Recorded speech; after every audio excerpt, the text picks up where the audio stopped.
بسم الله الرحمن الرحيم. قدونك أغلى كسرة سنة الردى وزيرك يا دمان مسؤولين تكلا. السلام عليكم ورحمة الله وبركاته. وحان ربا إن ستوس وابارة سؤالي سكو كوبن هيدا قصي أنت بدنا وزيرك كجوابه قيبنا خطبة دي سي كل ما يستريد سؤالي كواد سنة حسين حسن حسين حاجي oo la xiriirtay hay'adda aqoonsiga goorma dadka loo furayaa dadka golaha waxaan u maleynayaa shacabweynuhu ka wadaa waxaan rabaa inaan u cadeeyo khudbadii wasiirkana waa ku jirtay national ID-gu waa shaqeeyaa shacabkana waa u furan yahay waxaa jira 5 xarumood oo dadka shacabka isku diiwaan gelin karaan oo ay aqoonsiga numberka aqoonsiga ay ka qaadan karaan isla markaasna sidee maaragtay lagu bixinayaa ayaa su'aal kala ahayd waxaan rabaa inaan qodobka afraad sharciga aqoonsiga iyo diiwaangelinta aqalka sarena ansixiyay madaxweynuhuna saxeexay ayaa cadeynaya habka lagu bixinayo taasna waxaan rabaa in qodobka loo laabto su'aashii senator Leylo Maax ID card-ka sharci ma ku dhisan yahay waxaan u maleynayaa sanadkii bishii 3aad 2023 ayaa sharciga hay'adda aqoonsiga uu maray aqalka sare madaxweynuhuna saxeexay isla bishaas taasna waxaan u deynayaa halkaas yaa xaq u leh maaragtay taasna waxaan ku koobayaa qodobka afraad iyo qodobka shanaad isla sharciga aqalka sare uu ansixiyay ayaa su'aashaasna ka jawaabaya ay ku caddahay sida lagu bixinayo aqoonsiga waxaa xaq u leh qof kasta oo muwaadin Soomaaliyeed ah taasna halkaas ayaan u deenayaa iyo qof kasta oo sharci ku degan habraacyada iyo dokumentiyada lagu aqoonsan maaragtay lagu diiwaan gelinayo ayay ku kala duwan yihiin aqoonsiga la bixinayo dowlad goboleedyada goorma la gaarayaa waxaan rabaa inaan warbixintii wasiirkuna waa sheegay waxaan sameynay maamul goboleedyada intooda badan waa tagnay qaybna waxaan kulanay madaxweynayaashooda iyo wasiiradooda arrimaha gudaha waxaan u diyaar garoobaynay sidaan ku geyn lahayn adeega aqoonsiga insha Allah hadii ilaahay idmana inta aan sanadkan dhammaan ayaan maamul goboleedyada oo dhan aan tageynaa su'aal oo daba socotay aan u maleynayaa hadaan aan gafin meelaha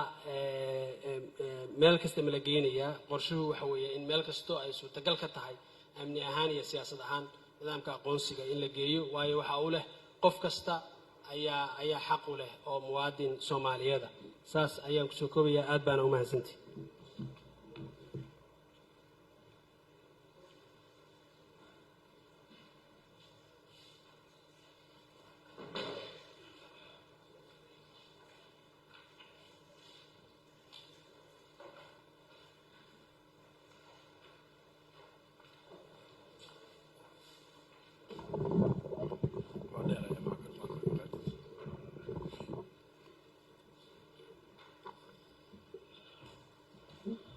بسم الله الرحمن الرحيم الحمد لله رب العالمين وحن سلام يا قدومك قلها وحن كلون سلام يا قلها أقل كسرة وحن آدي أدو فرح سنة ما ترنتي أنا هرتين لماذا وحن إسكدي يا سؤال كي مدي أقل ك أو سنتر دون ويدين خاصة وحن كوب الله يا سنتر حسن حسين حاجي وزيركي هراء وزارة كاشانليكا سنتر كسلامي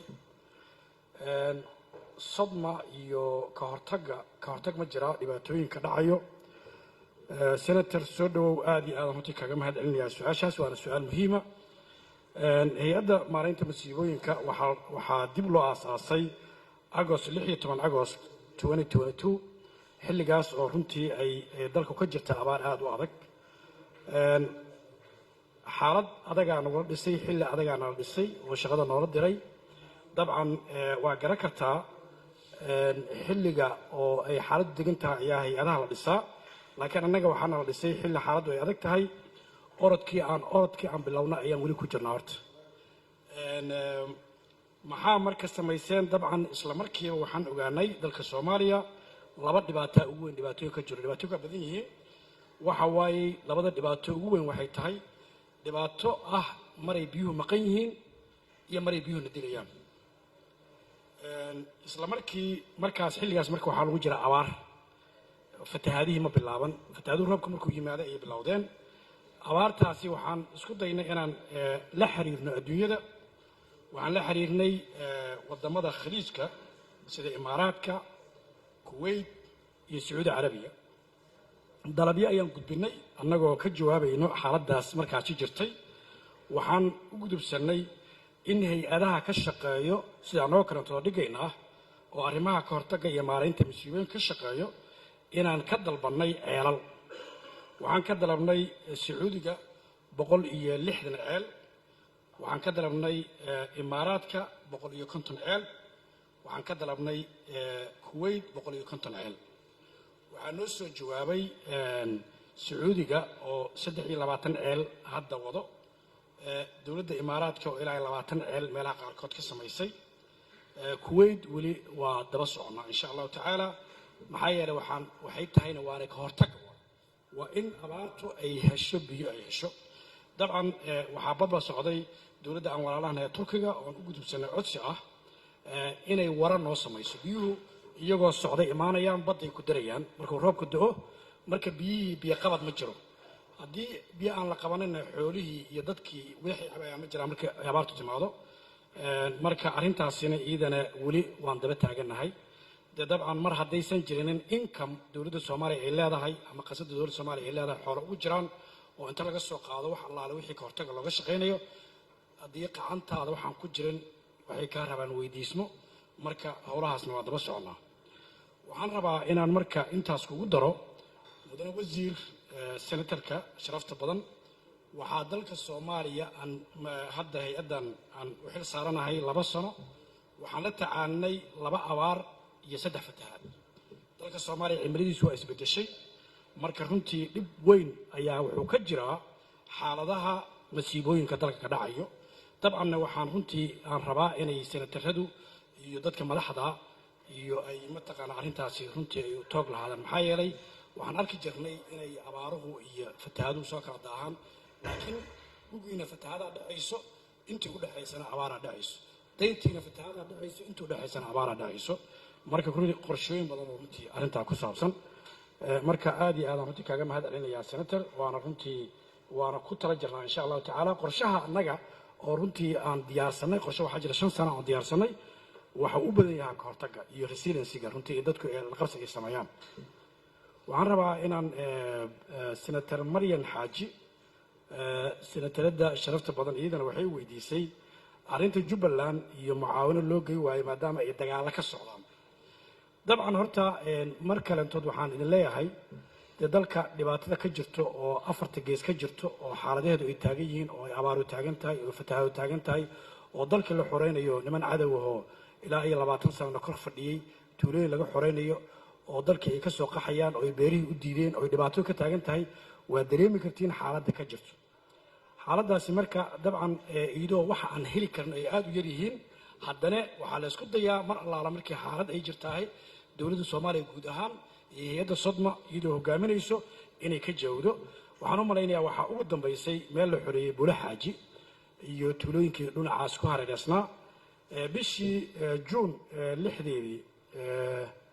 26 waxaan u dirnay 400 oo teendho maxaa yeelay markii dagaalka meesha ka dhacay waxaa noola sheegay inay dadkii ay mataqaanaa movement ama ay ka bilaabatay barakac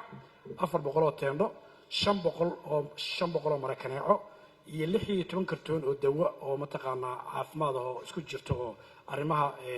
aan ugu talagalnay in dadka kaneeca iyo dhibaatooyin waxba ka jira meesha loogu daweeyo marka dabcan ka hadli maayo waxaan ka hadlayaa wixii dee hore loo geey jiray iyo wixii laga qaban jiray ka hadli maayo waxaan ka hadlayaa xaaladda hadda lagu jiro la taagan yahay waxaan u malaynayaa senator Maryan inaan mar kale intood u sheego hadda aan kula joogo laga shaqaynayaa oo maalmaha soo socoto 3 maalin 4 maalin soo socoto in labadaas magaalooyinka la xoreeyay la gaarsiiyo ilaa iyo 5700 oo qof oo raashin cunno ah oo cunnada kala duwantiisana in la geeyo marka waxaan rajaynaynaa insha allahu tacaala dabcan still waa ognahay inaysan waxaasoo dhan aysan ku filayn laakiin haddana waxaan ku qasbannahay wixii la heli karo oo la heli karo oo tabarta ay tahay in lagu dadaalo agosto intaysan dhammaan dhexdeeda waxaan insha allah qiyaasaynaa guud ahaan jubbaland inaan mataqaanaa oo xaaladuhu ay hadda ka cusboonaadeen inaan gaarsiino 36,000 oo qof oo raashin nuucyadiisa kala duwan iyo wixii la heli karo dabcan waxaa ku dhinac socdo wax allaale wixii kaloo la heli karo ama ha noqoto adeega bulshado dhan ayaa ku dhinac soconayso marka waxaan rajaynayaa senataradeeda sharafta badan inaan su-aashaasi aan uga jawaabay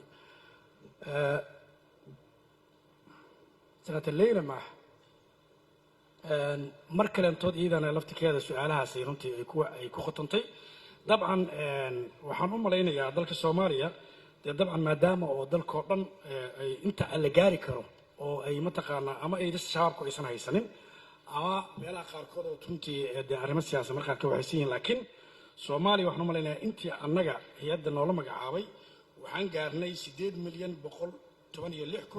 8,116,368 qof ayaan gaarnay oo guud ahaan dalka soomaaliya oo dhan ah ayaa la gaaray dadkuna mataqaanaa movementiguna waa socdaayo meeshaan haddii dhibaata ka jirto meesha kalantada aadayaan sidee waxa aad uga haysaano biology u samaysaan dee biologieska wuxuu ku xiran yahay wax weyn ma haysano aan dalkao dhan ku maashayno waxa aan haysano aada u yar yihiin marka xaaladdan la falgalnaa xaaladda markaasi taagan haddii for example hadda ayaan dhawaaday ilniinadii oo kalantood dhibaato weyn waxay ku samaysay gobollada oo dhan laakiin waxay u badneeday dhinaca webiyadu maraan khaasatan jubbaland iyo kalantood marka gurmadkii wuxuu u badnaa ama dooman hala qaado ama raashin hala qaado ama wixii hala sameeyo meelahaas u badnaa marka mar kastaahi abaartii oo kalantood oo 2022 iyo 2023 dhinaca koonfur galbeed ay u badneed laakiin sideedaba macnaha waxa la heli karo kuma saleysno adinku haddaa 4.5 wax u qaybsataan waxaa la helo 4.5 looma qaybsho waxaa loo qaybshaa baahida say tahay aad iyo aad aan kaga mahad celinayaa wassalaamu calaykum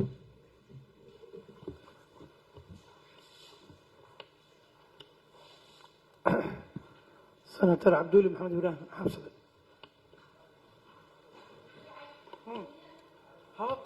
gudoomiye soo dhowow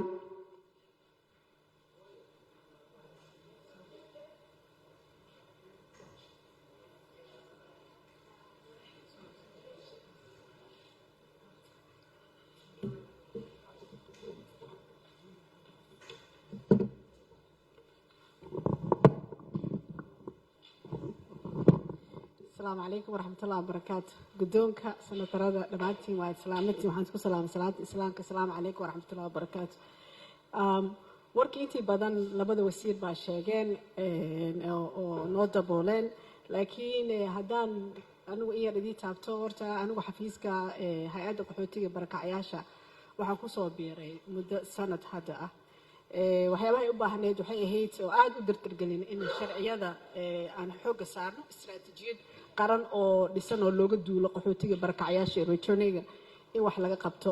maadaama ay mandatekeeda ay sidaa tahay alxamdulilah aad dadaal badan ka bacdi xukuumaddu waxay ku dadaashay inay sharciga qaxootiga la meel mariyo madaxweynahana noo saxiixo waa markii ugu horeysay maaragtay Soomaaliya ee laata sharci qaxooti ummad badan oo waxa jirto wadankeen u soo haajirto oo wadanka joogto tirada hadda UN annaka isla hayno waa 40 laakiin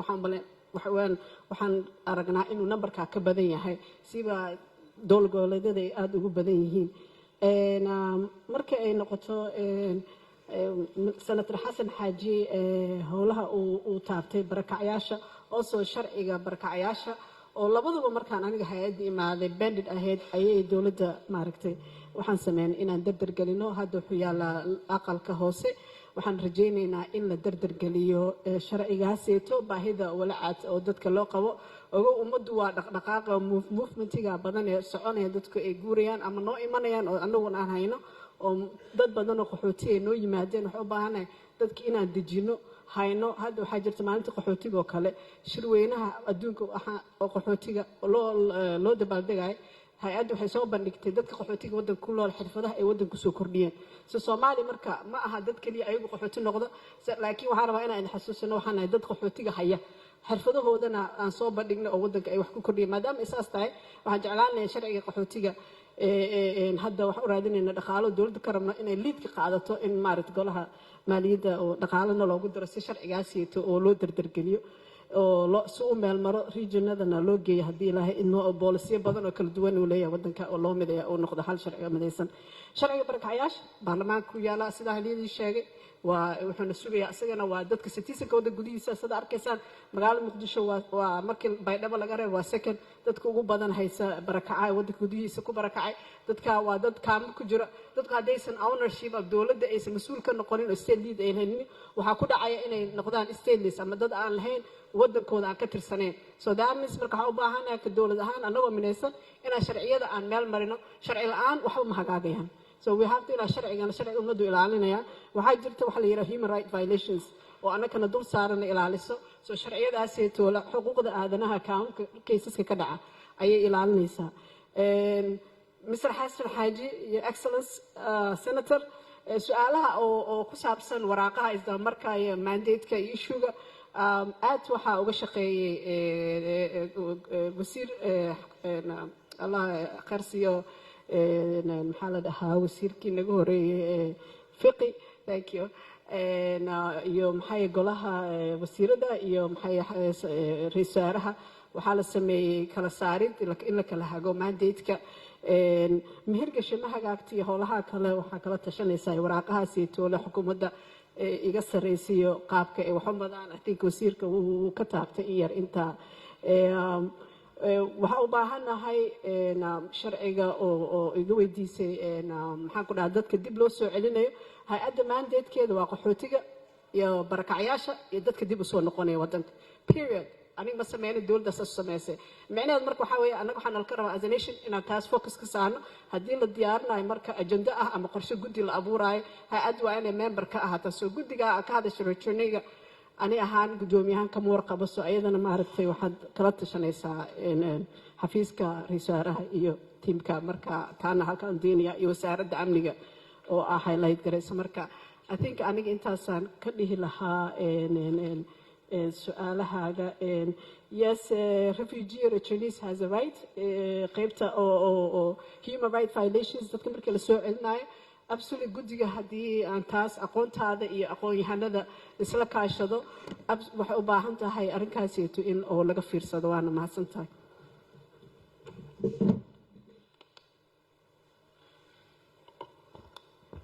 mahadsantiin su-aalihii qaybihii koowaad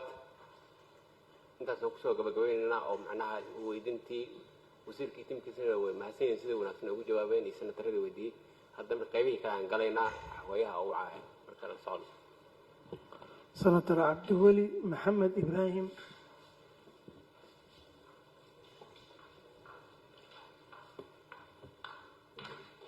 بسم الله الرحمن الرحيم السلام عليكم دمان سنترada wasaaradda martida noo amaanta aad ay umahadsan wasiirka soo halqaamay si tiimkiisa waxaan ka mahadcelinaynaa haddaan su-aalayd u guda galo hay-adda qaxootiga qaranka tirakoobka barakacyaasha halkuu maraya inay warbixin naga siiso waa rabay fulintii sharciga qaxootiga iyo wangelidoonka in warbixin naga sii lafteeda waa rabay waxaa kaloo weydiinaa isla hay-addaasi oo qaxootiga qaranka maxaa qorshe ah oo resilience project ah maadaama barakacyaasha mar walba ay soo laabtaan adduunkana been looma sii sheegi karo maalin walba barakac cusub aa imaaday iyo dadkan waxay u baahan yihin resilience project marka maxaa qorshaha in kaga yaala arrintaas oo resilience project oo long lasting ah ilaa waxaan mashruuc lagama dhin karaya soo dhammaadana la rabaa iyadana su-aal waaye haddaan u gudbo hay-adda maareynta masiibooyinka horta dalkan dhibaato badanaa ka dhacday sanadkii hore dabeeqadii sanadkii hore sida la wada ogsoon yahay magaalooyin dhanac ayaa buundooyinkii go-ay oo daadadkii falaadhsi ay saameeyeen marka waxaan arkaa in hay-adda maareynta masiibooyinka qorshaha keliya haysa inay raashin u meel geyso dadkana raashin uma baahan dad buundo ka go-day oo maaragtay go-doon ku jiro magaalo laba dhinac u kala go-day raashin wax uma taray marka waxaan qabaa in hay-adda qorshaheedama inay raashin meel geysaa mise maareynta masiibooyinka magac ay wadato magaca fiican maa sida la sheegay laakiin haddiiba maxaa la dhahay buunto ay go-day dadkaas waxay u baahan yihin buunto sanadkii hore dhibaatooyinka dhacay waxaa nasiib daraa buurdhuube iyo baardheere ilaa hadda buundooyinkooda waa goyn yihin ganacsataan abaabul la sameynin oo la abaabulino dadka ummadda qaranka aan abaabul sameynin oo loo gurman maxaa ummaddaas looga gurman waayo buundooyinkooda loo hagaajin waayo su-aal waayo waxaad aragtaa daadadka magaalooyinka qaarkood oo biyo soo maray sida berdaale ay ka mid tahay dhibaatooyinka gaaray oo biyo oo laga baaqsan karay flood mitigation la samayn karay marka waxaa loo baahan yahay in ummadda loo sameeyo waxay u baahan tahay raashin markay baahi jirto waa dabooli kara laakiin dad biyo soo galay oo biyo ka barakacayo biyahaasaa la wareejin karaa waxaasaa la samayn karaa waxa resilience project ah maalin wal markuu roob imaado oo aan u awoodno waxaa kasii fiican igala qorxoonanin in la sameeyo wax permanent ah oo arrimahaas looga baxa flood mitigation la samayn karaa wax badana la samayn karaa marka maxaa ugu qorshaysan hay-adda maalinta masiibooyinka arrimahaas waxaad aragtaa meelaha qaarkood raashinka la geeyo diyaaradaha lagu daabulo ayaa ka qiimo badan raashinka la geeyo marka micno ma samaynaysa aniga waxaan qabaa in arrimahaas intii maxallahi laga gaaro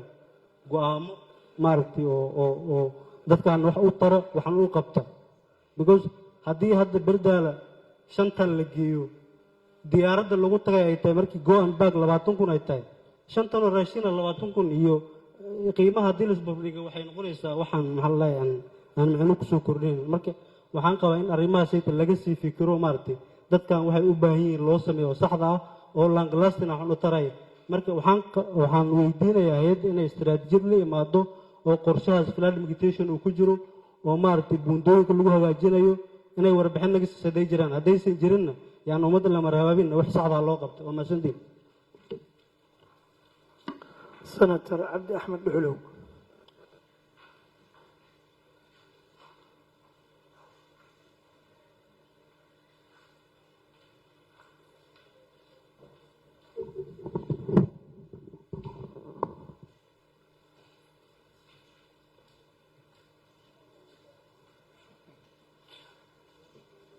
بسم الله الحمد لله والصلاة والسلام على رسول الله قدوميها iyo senatarada iyo wasiirka iyo tiimkiisa waxaan idinku salaamayaa salaanta islaamka asalaamu calaykum waraxmatullaahi wabarakaatu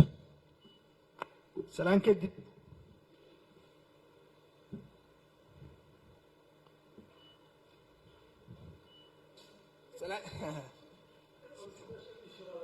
salaan kadib soo dhowaaw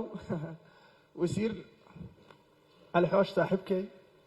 iyo tiimkaada su-aalaadkaygu maanta waa kooban yihiin meel oo xoogaa laga warwareegsahayna ku socda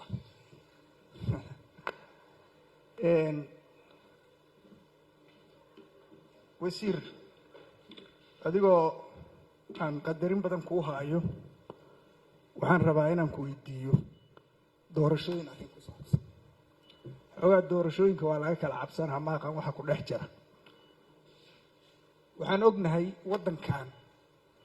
soomaaliya 20 iyo dhowrkii sano marka hadda laga soo bilaabo shirkii carte oo lagu yagleelay baarlamaanadan hadda jira oo 2000 dhacay oo maanta ay 25 sanadkii 24aad ay dhammaadka tahay ilaa maanta waxaa soo noqnoqda hal dhibaato oo dhibaato siyaasadeed oo ugu culus oo mar kastana la isku qabto oo ay ku qotonto doorashooyinka waxyaabo kale waa jiraan laakiin waxa ugu muhiimsan oo mar walba dowladnimada karaaskeedu uu ka bilowdo doorashooyinka waayo doorashooyinkaasuna waxay dhacaan marka waqtigu soo dhowaado ayaa karaaskaas u yimaadaa ama isqa qabsigaas waxaa gabangabaa amaba dhammaaday doorashooyinkii dowlad goboleedyada xilligii loogu talagalay waxaan u malaynaa hirshabeelle ayaa jirta waqtigii doorashadooda wax dhiman oo weli waqti u dhiman yahay waxaan u malaynaa iyadana oktoobar ayay ku egta madashii qaranka la baxday aan sharciyan dastuurkeenna meel uga caddayn inay awood iyagu ay leeyihiin ay sharuuc ku sameeyaan waxay sameeyeen ay ku heshiiyeen in bisha 6aad ee sanadkan lagu jiro inay doorashooyinka dowladaha hoose dhacaan bisha 11 ee soo socota Novemberna ay dhacaan doorashooyinkii madaxweynayaasha waxaa soo dhammaaday xilligii oo doorashooyinka dowladaha hoose la sameey lahay waxaa soo dhow 3 bilood ka dhiman tahay tii doorashooyinka madaxweynayaasha ma sidii ma dhacaysaa doorashadii 11 bisha soo socota ay dowlad goboleedyadu ay geli lahaayeen hadday dhici weysase maxaa idinkaaga qorshaahoo dhacaya ma doorasho la'aana dalka lagu joogahay dowlad goboleedyadu ku joogi doonaan mase qorshe kale aad u haysid su'aal waayo taas su-aasha ku xigta wasiirka xigeenka waxbaa qoran adiga jawaab hadhowka ama rabo su-aasha ku xigta waxaa weeye ood halkana ka sheegtay horena aan u ogeyn inaad soo gudbideen ad golaha wasiirada soo marsiiseen sharciga lagu dhisayo guddiga doorashooyinka sharciga guddiga doorashooyinka lagu dhisaa guddiga doorashooyinka waa 18 laga dhigay heshiiskii madashu ka yimid 15 ay ahayd 3 lagu daray 18 la yiri heshiiskii madasha 15 oo ay 3 gadaalaad uga dhigteen waxaa la marsiiyay baarlamaanka Soomaaliya in 18 laga dhigo labadii guddina la isku soo raro oo guddiga xuduudaha iyo guddiga doorashooyinka chapterka 10aad ee dastuurka aan ku dhaqanno oo aan meel laga taabanin weli oo dhaqangal ah wuxuu qorayaa in 9 ay yahay guddiga doorashooyinka 9 ay tahay guddiga xuduudaha waxaa la aqbalay in la isku daro ayadoon chapterka 10aad ee dastuurka laga doodin oo aan meesha laga saarin seed shuruuc uga soo suubin karta adoo wasiirka arrimaha gudaha ama dastuurkii ay dowladnimadu ku dhisneed meel la iska dhigay su-aasha saddexaad waa dastuurkay ku saabsanta dastuurka aan ku dhaqanno oo 15 cutub ka kooban cutubkiisa 6aad ee baarlamaanka ka hadlaya awoodihiisa waxaa ku qoran madaxweynaha inay dooranayaan labada aqal cutubka 8aad ee xukuumadda ka hadlayana waxaa ku qoran in ra'iisul wasaaraha golaha shacabku awoodda kala noqon karaan siinayaan cutubka 10aad na waxaa ku qoran guddiyada hadda ka sheekeynayo saddexaas cutub oo la taabanin oo dhiman oo dastuurkii ku ah sharciga ahaayeen ku dhaqmaynay baaqi ku ah yaa ku ogolaana inaad shuruuc soo sameeydo xeerarkii la sameeyay shuruucdii dastuurkii la sameeyay afartiisii chapter inaad sharciye ka soo samayso sharciga dastuurka ku ogolaana waa kii ayadoon 3daas qodob oo aan sheegayo meesha laga saarin oo xoogahay midka xukuumaddana oo laga soo qaatay ra'iisul wasaaraha in madaxweynuhu awoodda ka qaadi karo kaliya laga soo baxshay inta kalena halkeedii baaqi ku tahay baarlamaankiina aan awoodii lagala wareegin oo chapter 6 meesha laga saarin say u dhici kartaa inaad xeerar doorasho keento kaasna waa ku kaasa arrinta hubka ma rabo inaan su'aal kaa weydiiyo anaa toosin ka samaynayo hubka waxaad caddaysay in dowladdii hore lahayd waa fiicanta hub dowladdii hore laheeday yaa awood u leh inuu soo qaato xaggay ka soo gelayaan dadka mar walba la sheegaa oo la leeyahay ganacsataa hub kale xaggay ka soo gelayaan waxaan hubaa inaan ganacsato hubkaas lahayn hubkaas dowladdii horaa laheeday dowlad kaleana kala soo wareegtay waxayna ku caddahay anigu businessyadana waa aqaanaa businessaan ba ahaa jira markayga hore saas dadka business gareeya ah dulli maba uu ahaba hubku dalka waa soo galaa gees kastoo ka soo galaa yamanba ugu xoog badnaatay gees ganacsataana la timaada weligiin ma maqasheen hub la qabtoo ganacsata leedahay oo baawur lagala dega ma maqasheen maba dhici karta waa ka xirfad badan yihiin intaas qorigii asoo socda bis uu ku imaana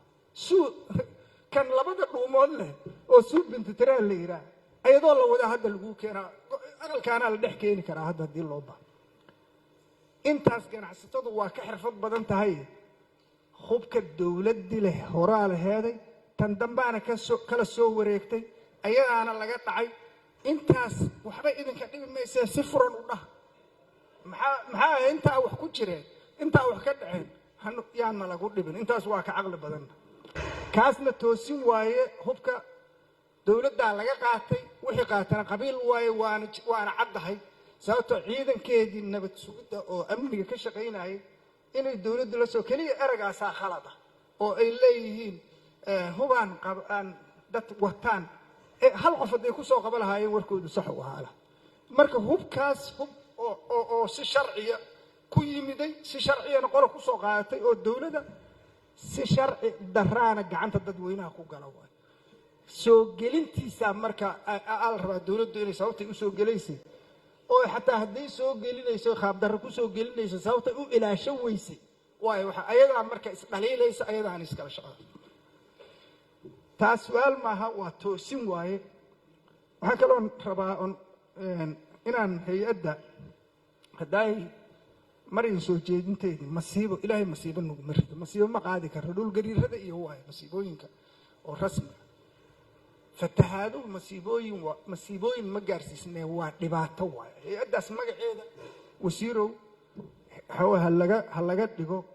meesha maaraynta dhibaatooyinka magacaasa la siiyo golaha wasiirada ha la geeyo ama ciddi kaloo magac u bixisa masiibahana laga dhigo masiibo ilaahay naguma rido masiibana maba xallin karnaba marka hay-adda maaraynta dhibaatooyinka dalka ka dhaca ha la yidhaah magacaasna sidaas anigu waxba uma haysto hay-adaha ama midaan teesaraha samaynaysa ha noqoto ama midda xawaay dadka wax u geynaysa ha noqotee waxaan xasuustaa inay inta noo yimaadeen anigu guddiga maaliyaddan xibinkaan guddoomiye u ahay inay inta noo yimaadeen yidhaheen waxaan mushaar ahayn bajetka dowladda mushaarkooda ku jira $10,000 dowladdu ma hadday wax hoose la siiyaanay maaqan laakiin bajetka wax ugu jiro dhaqaalahoon mushaarkooda ahayn ma jiro marka waxyaabo la siiyo oo ay xawaa markay qayrshaan hadda ceelan xawahay qolaa 20 nooqoday qolaa 30 nooqoday wax saas ku qotomo waaye marka waxyaabahaas ilaahay waxa siiyo dowladeennana waxa la soo gashay dowladda ruuxeeda waxba haysan marka iyaga waxaan leeyahay kaliya iska dadaalaan leeyahay kor isu qaada haddaad buundada dhisi kartiin sida saaxiibkay xabsida uu sheegay intaad haydiin inaad isugu geysiin in buundada la dhisaa waxay ka fiican tahay in xawahay 5 diyaaradood 100,000 aad gelisiin marka dadka la kaashada waxa ugu muhiimsan inaad xallidiin isku daya adinkoo ganacsatada iyo dowladda iyo deeq bixiyaashaba la kaashanaya taas intaas saaxiibkay xawahay wasaaradda ID-ga xawahay maxaa magacii timacadde adii hal shay aan ku fara dowlad goboleed ama gaar ama xamar joogi ID teesaraha oo minishiibiyada oo dhalashada la yiraahdo oo xawahay waagi hore sugna cunug marka uu dhashada sugnaan loo sameey jiray marka uu soo weynaadana qofku teesar u lahaa jiray teesaraha dowladda hoose hadda markaan baasaboor u baahato oo aad tiraahdo kii hore la soo baxdo ma kan u baahnina mid cusub soo qaadaa lagu leeyahay weligiin ma aragteen teesare oo dhalasho oo la jadiidina ma aragteen oo markaad baasaboor u baahato bas 6 bilood kadib lagu leeyahay mid kale dowladda hoose ka soo qaado waxaan kala dardaarmaa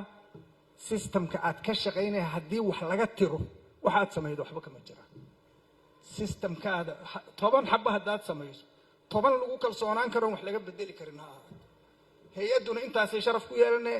ID-gaasuna macno ku yeelanaa aad iyo aad u mahadsantihiin senator iftiin xasan imaan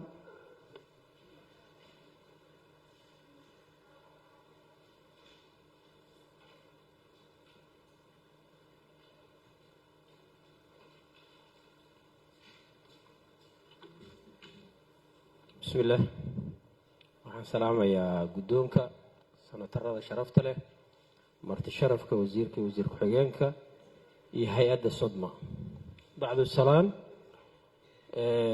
ma raba inaan wax badan waxaan ka codsanayaa senatarada sharafta leh sideedaba qofka senatarka ah waxa uu ka hadlo oo laga jawaabo inaan duplicate samayno maanta dhan aan ku noqono macna ma samaynayso waxa laala wixii ka hadli lahaa hadda rag badan baa xaabsada ka hadlay waxaa ka hadlay saaxiibkay dhagdheer kaliya waxaan rabaa inaan ka hadlo waxaan u mahadcelinayaa wasiirka arrimaha gudaha oo maalin hore booqday Jubbaland deegaanadii laga xoreeyay khawaarijta mudane wasiir waxaa loo baahan yahay deegaanadaas mar waa tagtay inaad ku noqnoqoto meel kasta oo laga xoreeyo khawaarijtana mar kasta aad booqasho ku samayso maadaama wasiirka arrimaha gudaha aad tahay shacabka laga dulqaaday khawaarijkana waxqabad muuqda loo sameeyo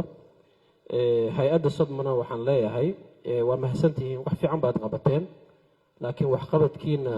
waxaad u bedeshaan wax dadka anfacaya maaha in raashin la siiyo maaha in la siiyo waxaan macno lahayn u bedela dadka la tashi la sameeyo iskugu yeera war makaabada inay dhisnaa dadku taariikh ugu taga idinkana intaasaan idinka codsanayaa ID-ga qoladan ID-ga dhalashada samaysa waxqabad oo ah in gobolladii waad ka hadasheen ma raba inaan dib ugu noqdo xilliga aad tegaysaan iyo laakiin waxaad samaysaan in team dadka aad ku baraarujisaan waxaa idinka dhiman xoogaa aan dhaliilaynaa dadka inaad ku dhiirigelisaan in la qaato sharciga ID-ga ah ma muuqata meelo aad ku dhiirigelinaysaan aad barnaamijyo looga doodayo sharciga ID-ga in la qaato shacabka lagu dhiirigeliyo waa kibaandhihii Kenya oo kale qofaan kibaandha haysanin waxba ma qabsan karo dadka marka waa inaad u sheegtaan war qofaan sharci ID haysanin security amnigiina waa ku sugmayaa dadkiina horumar iyo waxay u noqonaysaa qiimeyn intaasaan ka leeyahay tii gobolkii gadana buundooyinkii haddii wax laga qabtay iyo haddii wax loo haayo lafteeda in haddii laga jawaabi karo in laga jawaabtaan aan jeclaan lahaa intaasaan aniga hadalkayga kusoo koobaa markasta marka waxaan codsanayaa senatarada sharafta leh xilligii waa naga dhammaaday inkastoo annaga aan soo daahnay hadda mar dhow shirka furmay yaan lagu noqon wixii saaxiibka uu ka hadla dib ha u raacin ka soco wixii kula qaboono markaa muhiim ah ka hadal asalaamu calaykum waraxmatullaahi wabarakaatu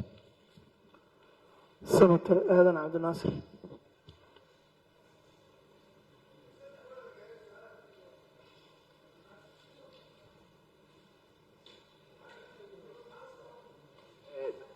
senatar badan ma haran marka waxaan codsanay inuu la israaciyo waa wax badan ma haran waa yaryihiin waa hal mar la israacanayaan odayga wuxuu isleeyahay tii doorashooyinkii arrimaha laga gudbaa marka waxaan dhihi lahaa ha iska suga ilaa ay shirka madasha waxa ka soo baxay bismillahi raxmaan raxiim waa guddoonka senatarada wasiirka arrimaha gudaha wasiir ku-xigeenka iyo hay-adaha hoos yimaada dhammaantiin waxaa idinku salaamay asalaamu calaykum waraxmatullaahi wabarakaatuhu farxad gaaray ii tahay inaan arko maanta inta aan ku jirnay dowladnimada ama aqalka aan joognay in wasiirkii ugu horeeyey oo hay-adaha isaga la shaqeeya wato marka waxaan isleeyahay wasiirka waxa lagu sheegaya oo ahaa inuu suldaan yahay marka taas caddaynayso oo dad nin suldaanoo wixiis isku wata uu yahay prime ministerkana waxaan u jeedinayaa in wasiirada qaarkood marka loo yeero ee su-aashii agaasimaha la weydiiyo tii wasaaradda la weydiiyo iyo wax walboo la weydiiyo raba isaga keligiis inuu ku jawaabo wasaaradda keligiis ma ahane saan wasaaradda arrimaha gudaha iyo tiim ahaan ee iskula socdaan in saanoo kaleeta u yimaadaan ama golaha shacabka ha noqoto ama aqalka sare ha noqoto marka taas waxay iftiiminaysaa dowlad wanaagga aad uu u mahadsan yahay wasiirka arrimaha gudaha isagana waxaa kaloo rabaa inaan iyadana ammaan u jeediyo wasiirka hortiisa hay-adda maareynta masiibooyinka saa ogsoonnahay soomaaliya waxaan aniga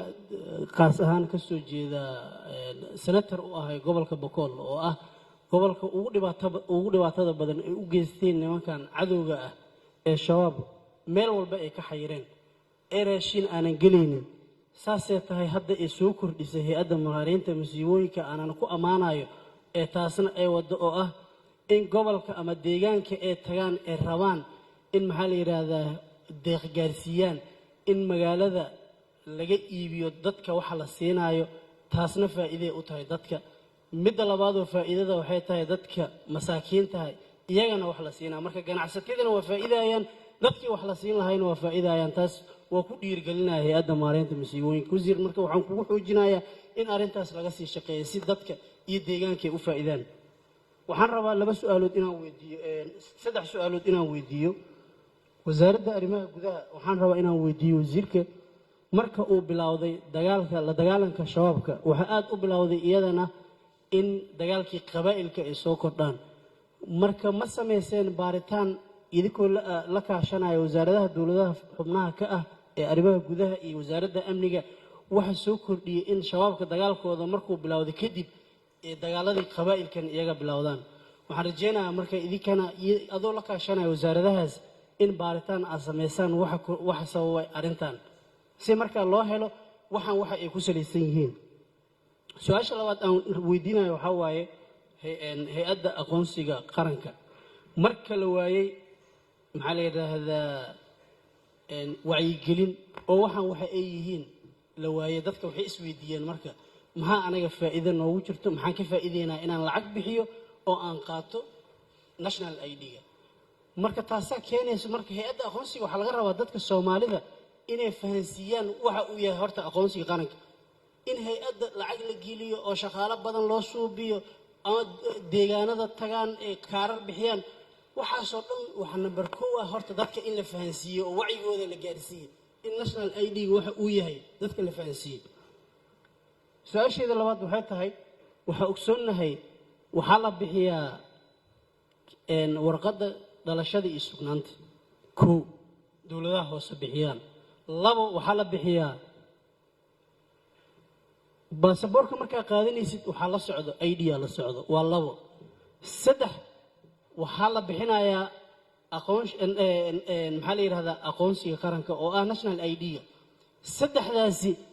maxay heerar kale leeyihiin in dadka iyaga la fahansiiyo adigana hadda inoo sheegto waxa faa'iido uu u leeyahay aqoonsiga qaranka oo ah in labadaas ka horeysana ay jiraan midkan saddexaadna dadka waxa uu faa'iido u leeyahay in maanta xaggan maxaa la yidhaahdaa laga sheego aadaa u mahadsantihiin asalaamu calaykum waraxmatullah senator duniyo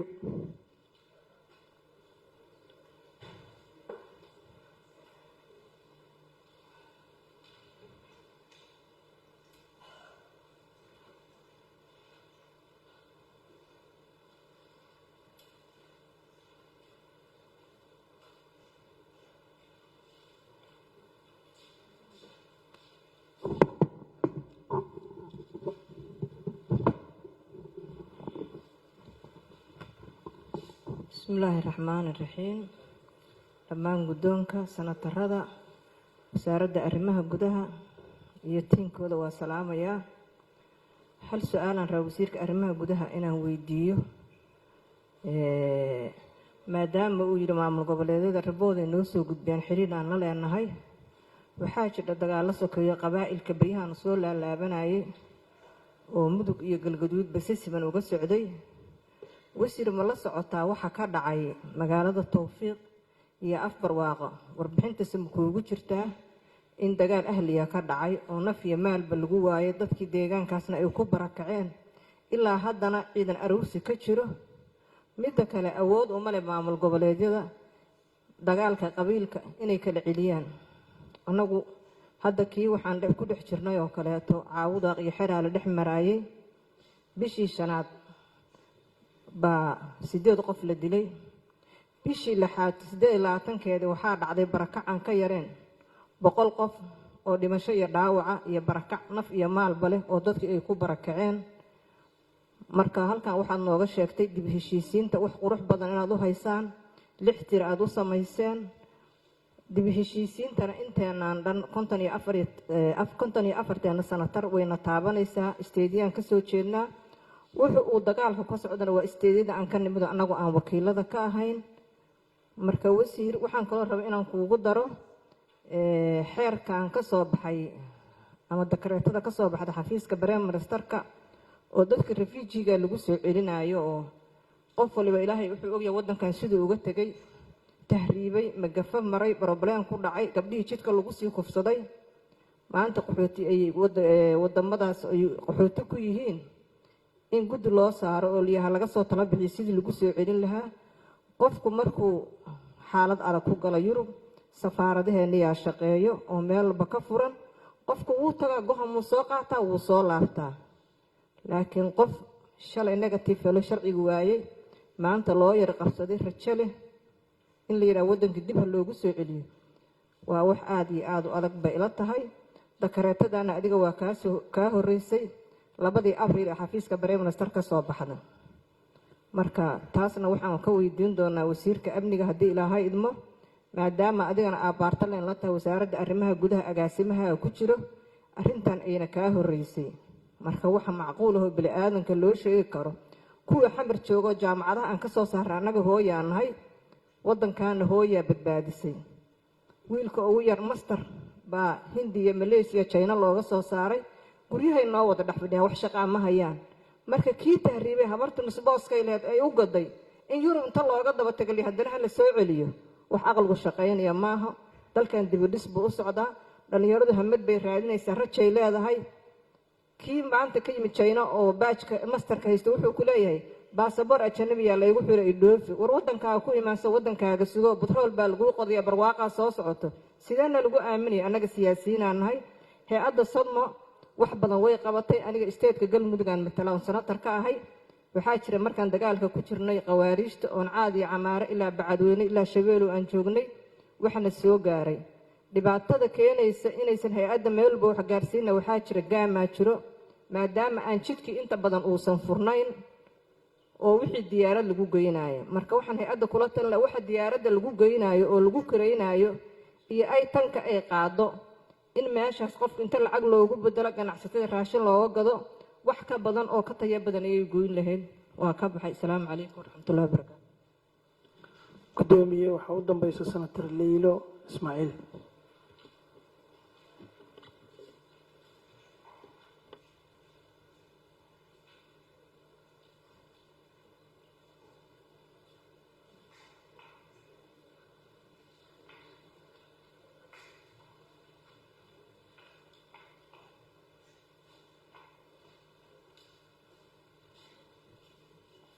السلام عليكم ورحمة الله وبركاته بدون كشرفت له سنتردا حول وضعنا iyo saxaafada wasaaradda iyo tiimkeedana waa salaamaya waa la dhameeyay warkii waxaan rabaa 2 su'aalood oo midna wasiirka aan weydiinay midna hay'adda Sodmo wasiir dalkeena sidaa wada ognahay waxa ku soo laabtay dagaal sokeeye maalintan dhashay ilaa hadda waxaan maqlayaa waxaynu nahay 15 milyan 15 milyan oo leh intaas oo maxaa la yiraahdaa dhul ah ma idiin qorshaysan tahay dadka intaa wacyi gelisaan dhulkeenu waa wada banaaya beeraheenu waa wada banaan yihiin in dadkan bal deegaama loo kala sameeyo oo bal dhulkii xataa la isku ururiyo inay reeru hebelba meel yar oo taan oo deetana reerka kale ay yiraahdaan maxaad noogu soo darogteen oo biyihii la isku qabsado baadkii la isku qabsado in wacyigelin laga sameeyo arrintaas laga baxo waa dhibaato soo noqnoqotay oo reer hebel iyo reer hebel ba isdilaaya dadkiina waa wiil iyo abtigiisa Soomaaliba inana marka taas maxaa idinka qorshaysan waxaan rabay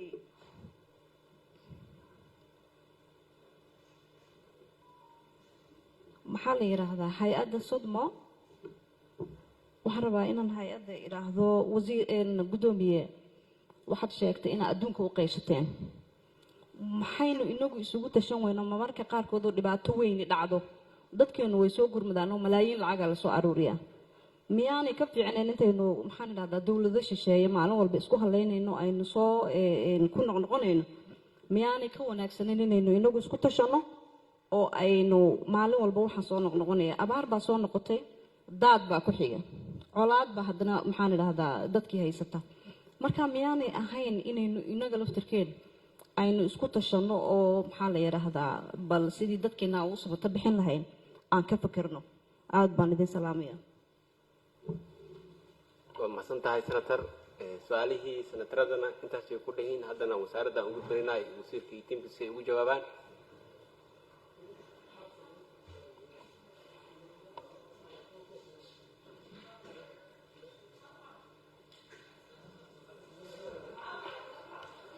و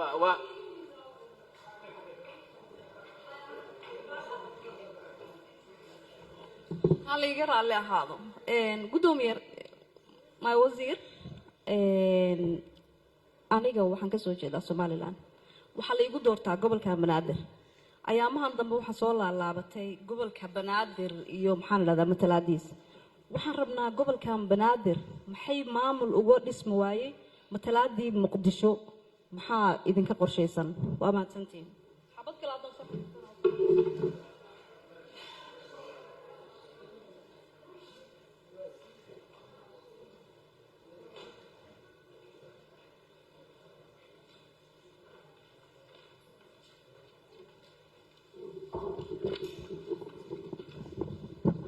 waayahay aada iyo aad baa umahadsantihiin xildhibaanada senatarada sharafta badan waxaa ugu horeeyey senator cabdiweli xaabsade su-aalihiisa saddexdaa labada hay-adood baa iska leh oo ay khusaysaa oo ka jawaabaya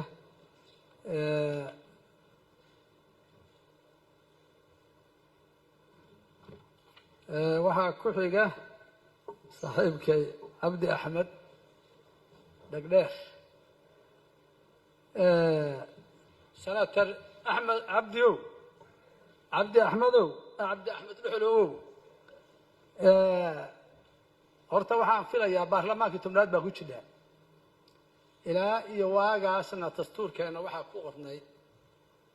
in dalkeennu qof iyo cod aado oo baarlamaanba mid walba uu ka saaro marxaladii muxuu ahaa laysku soo muxuu ahaa dooranaya ama markaa lagu yimid waxay ahayd qodob dastuuri oo dastuurkeenu ku yaal bay ahayd madashu hadday sharci tahay iyo hadday sharci daro tahayba waa nimankii labadii system oo hadda ugu dambeeyey oo baarlamaankan iyo kii ka horreeyaba intay wax soo qorsheeyeen innaga layna ku soo doortay weeye iyagaa qorshuhu ku yimi iyagaa ma garanaysaa markii ka horreysay oday baa intiba yimaado muxuu ahaa wax goynayey iyagaa la wareegay wakhtiyadaa marka haddaana kulankan hadda jabtaradan afartaa lagu bedelayna iyagaa lagala soo tashada soo guddoomiyey marka doorashadu marka ereygan ah ma dhacaysaa November ilaa iyo haddeer sida wax u qorshaysan yihiin doorashadu inay November dhacdo baa qorshaysan wax kaloo ka sokeeya oo hadda aan u hayno ma jirto ma hadday dhici weydo maxaa dhacaya waqtigeeda maalinta waqtigeeda weeye sharciga guddiga doorashooyinka 18 xubnood 18 xubnood labada guddi oo markii hore xuduudaha ahaa haddana soohdimaha ahaa horta waxaan filayaa halakan baa lagu ansixiyey in muxuu ahaa sidaas uu u hirgalo oo cutubka afraad baa lagu ansixiyey cutubka tobnaad sharciga ku yaalay oo awal dadku inay doortaan madaxweynaha iyo inay doortaan golayaashu inay doortaan waxa weeye sharciga uu ku dambeeyo haddii uu ansaxo kii dambe waa buraya sharciga dambe baa wax buriya innagaba mar baa waxaa ku oolay madaxweynuhu idinkaa raggii bedelay baa ka mid ahay madaxweynuhu inuu muxuu ahaa baarlamaanka kala diri karo waad ka fadhiisateen hadda weliba sharciga waa ku yaallaa waad ka fadhiisateen inuusan kala diri karin baa muxuu ahaa baa ku qadheen marka shuruucdu hay-adaha sharciga iga dambayn doonee sharci yaqaanada waaxdee shuruucdu horta iyagaa isdabra iyagaana isburiya sharci hadduu soo baxo sharciga hore waa bura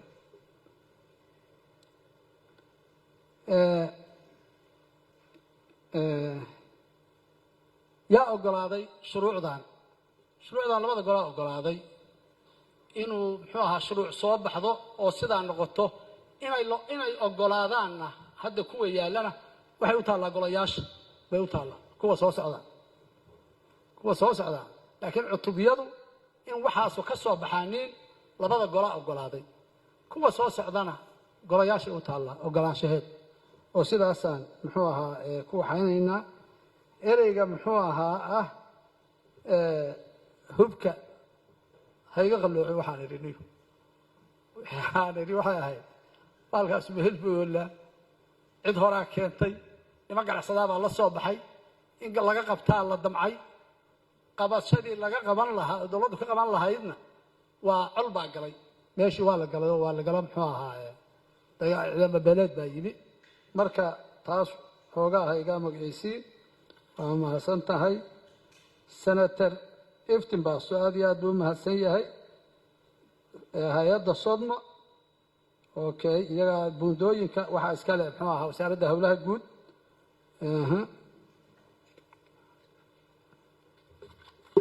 hay-adda ka jawaabaysa tan iyagaa leh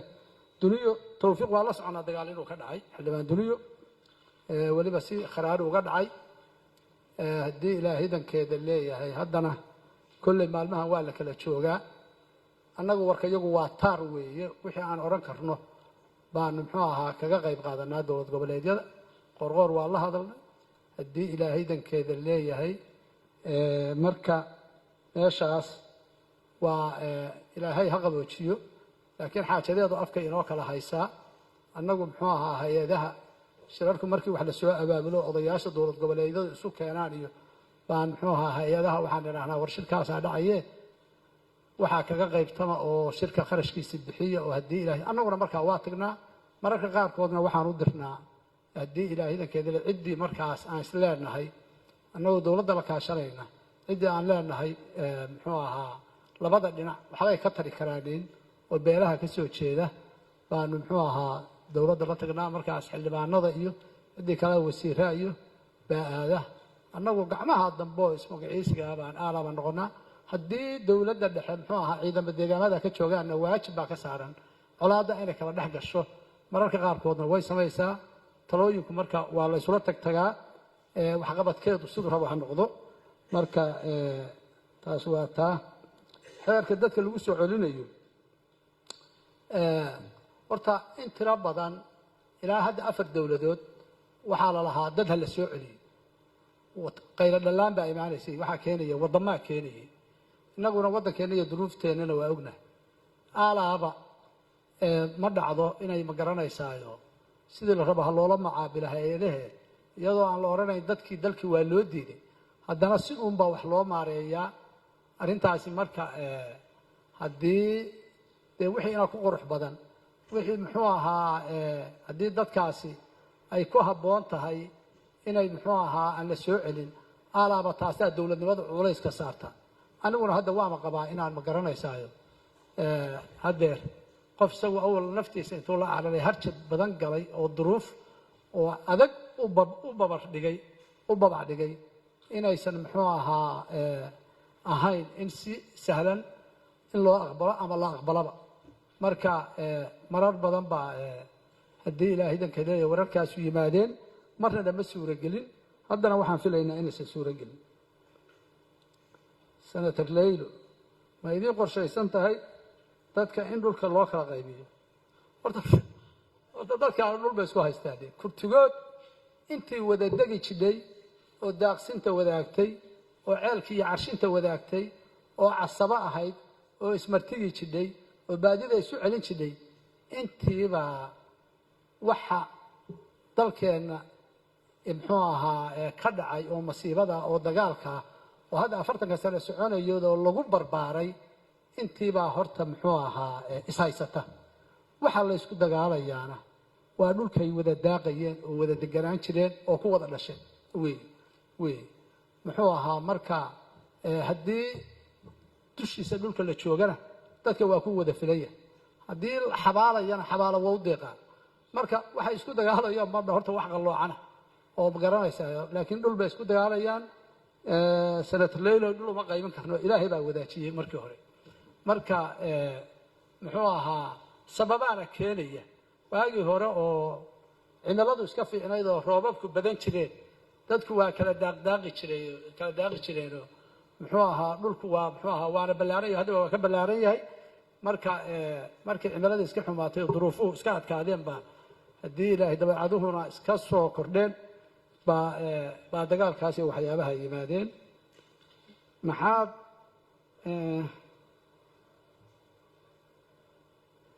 iskugu tashan weydeen hay-addan baa leh inta kale oo muxuu ahaa laga jawaabay hay-adahan u daynayaa haye ya abdi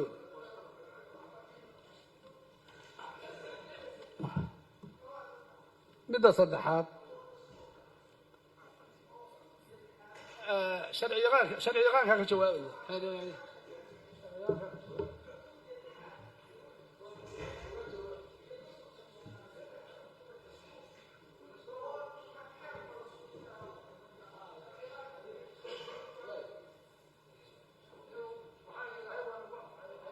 senator waa lagaaga jawaabaya su-aalaha waa qorin su-aal laga tagaya ma jirto waa inaad sugtaan la rabaa bisa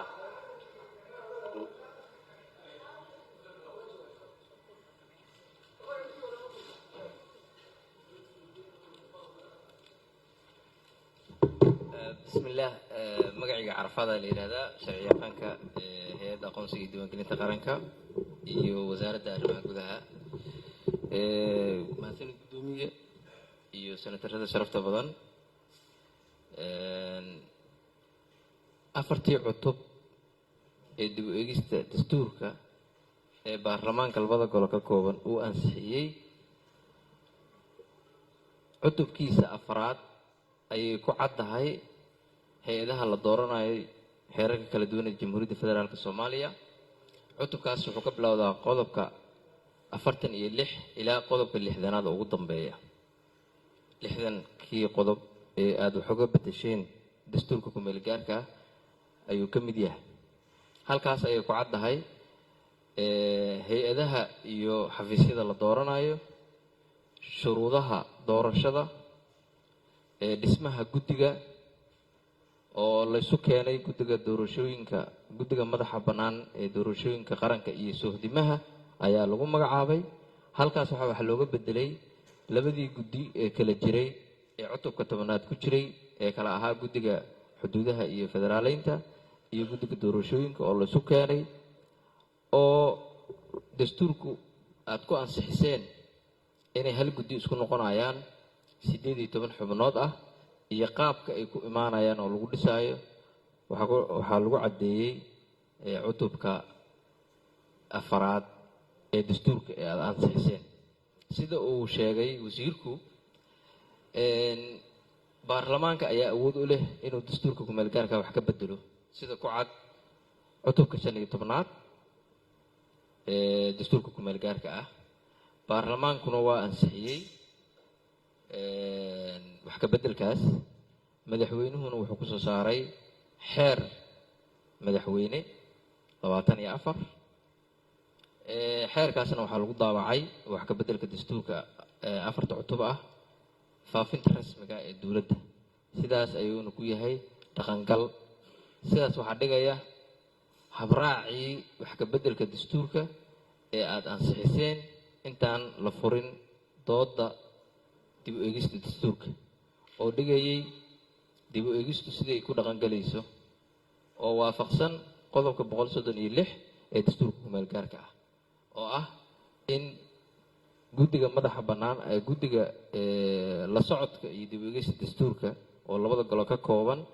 uu golaha u soo jeediyo wax ka bedelka ay ka soo shaqeeyeen guddiga madaxa bannaan oo ku dhisan heshiisyadii labada heer dowladeed ay ku wada gaareen labadii sano lasoo dhaafaysan 2022 iyo 23 guddigii waa soo jeediyey baarlamaanka waa ka dooday waa ansixiyeen madaxweynihii waa loo geeyey dikreeto ku soo saaray dikreetadiina waxaa lagu daabacay faafinta rasmiga ah sidaa daraaddeed sidaas ayuu dhaqangal ku yahay xeer hoosaadkii aad ansixiseen uu waafaqsan yahay qodobadii aad ansixiseen wax ka bedelka ayuu waafaqsan yahay sharciyadana ayada lagu soo diyaariyey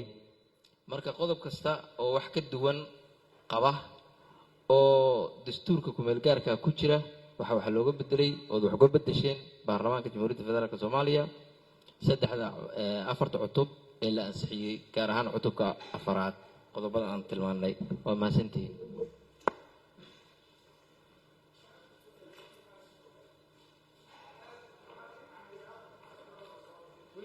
waa haddana maareeyaha waaye maareeya soo dhawow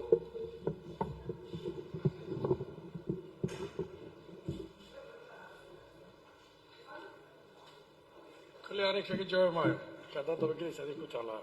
senator.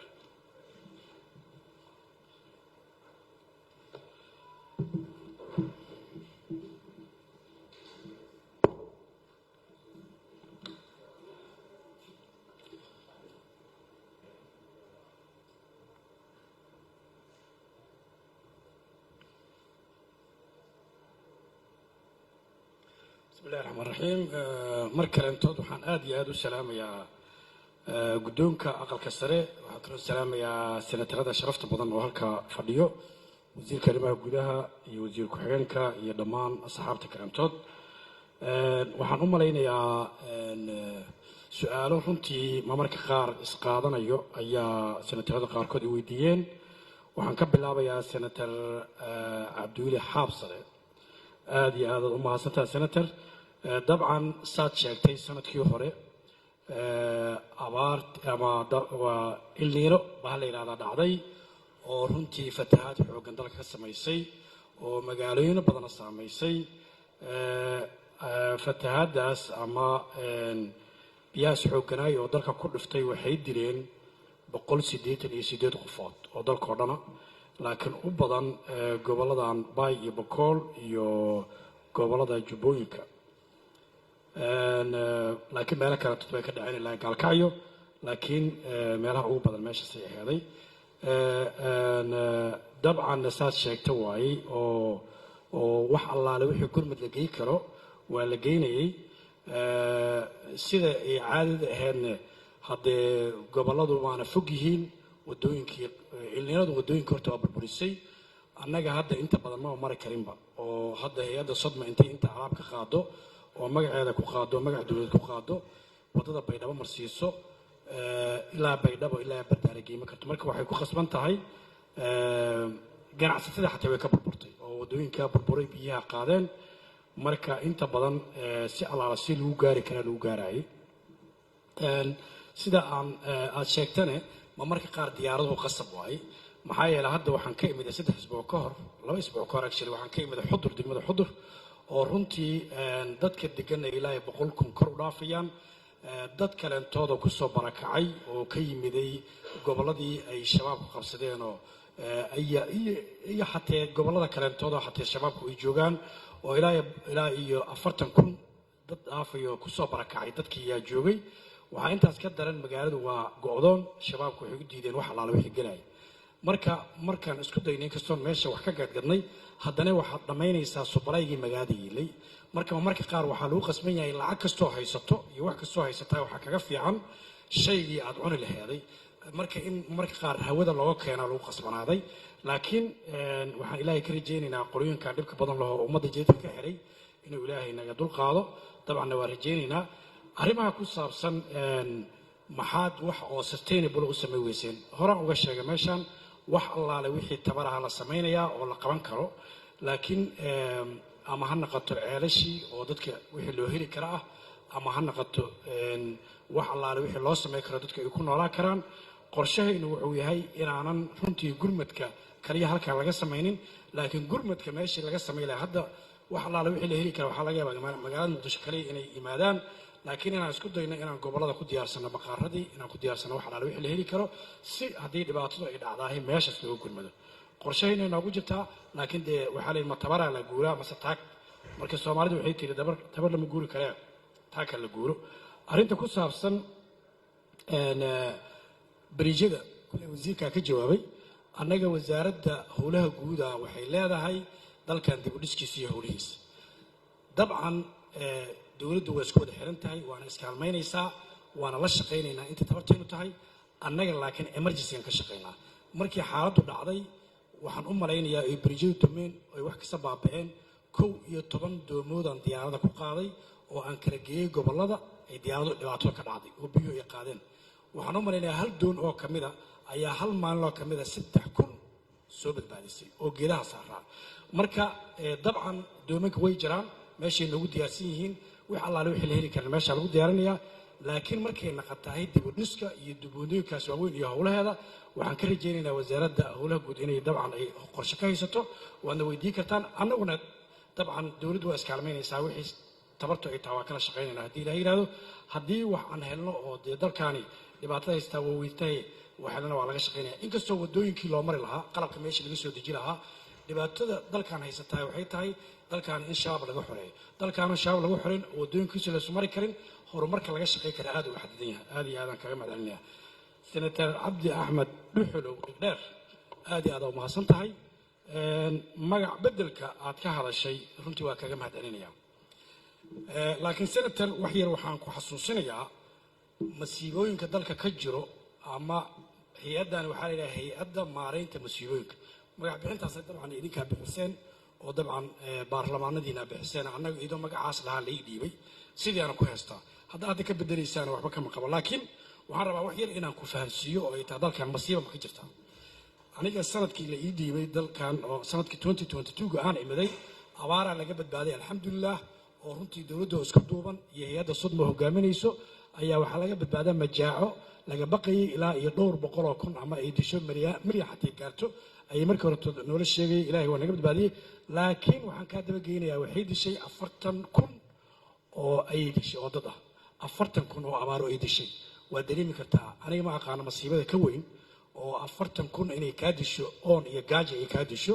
oo haween iyo caruur leh waxaan rabaa marka inaan kaa daba geeyo haddana fatahaad ayaa ku xigsatay isla markiiba waxay dishay ilaa iyo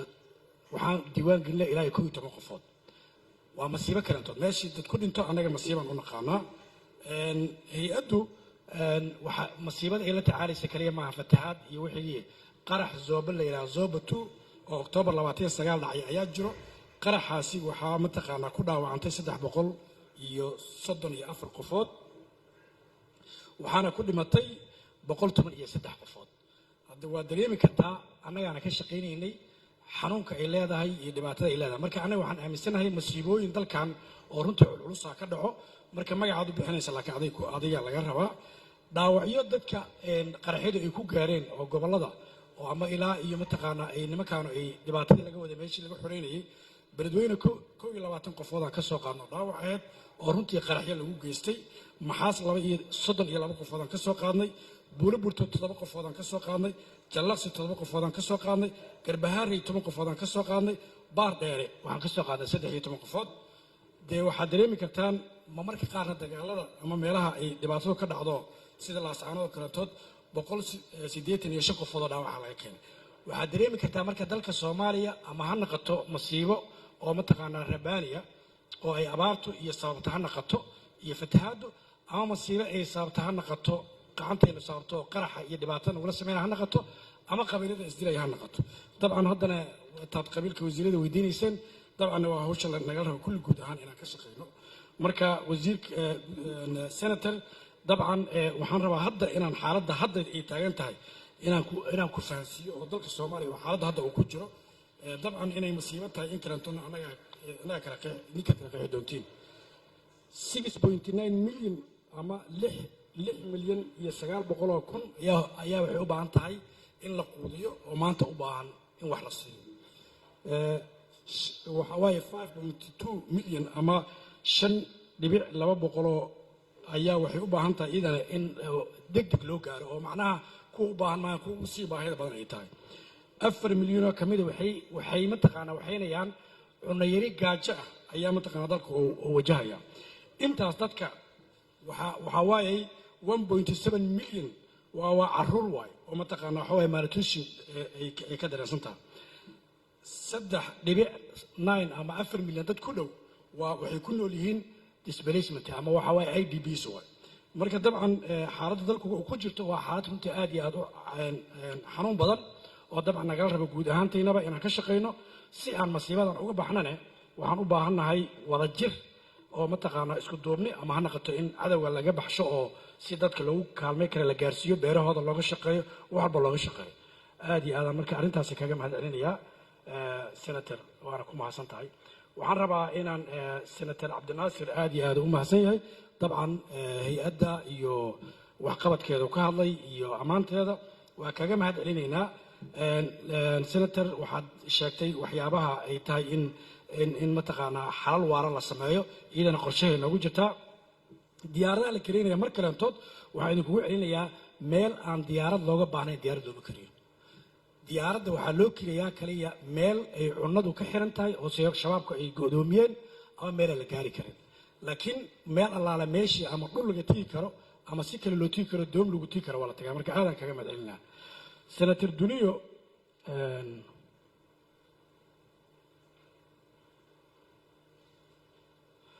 mar kalentood waxay ku soo celisay senatoriyo iyada laftigeeda in arrimaha diyaaradaha iyo lacagta lagu karinayo intaasoo dhan waa idinla qabnaa waana ku saxantihiin laakiin dalkaani culeys wuxuu ka jiraa isu socodka oo dalkii meel kasta ay ka xiran tahay meelaha qaarkood diinsoor waa go'doon meesha la yidhaha xudur waa go'doon qansax dheer waa go'doon meelo ay qasab tahay in diyaarad wax lagu geeya maahane meel kale wax ka geli jirno shabaabku ay saas u go'doomiyaan jirto marka waxaan rajaynaynaa ciidamada xoogga inaan xoog siino haddii ilaah yidhahdo waana ka shaqaynaynaa senator leyle ismaaciil waa isku tashiga senatardu ay sheegtay dabcan aad iyo aad aan runtii kaaga mahad celinayaa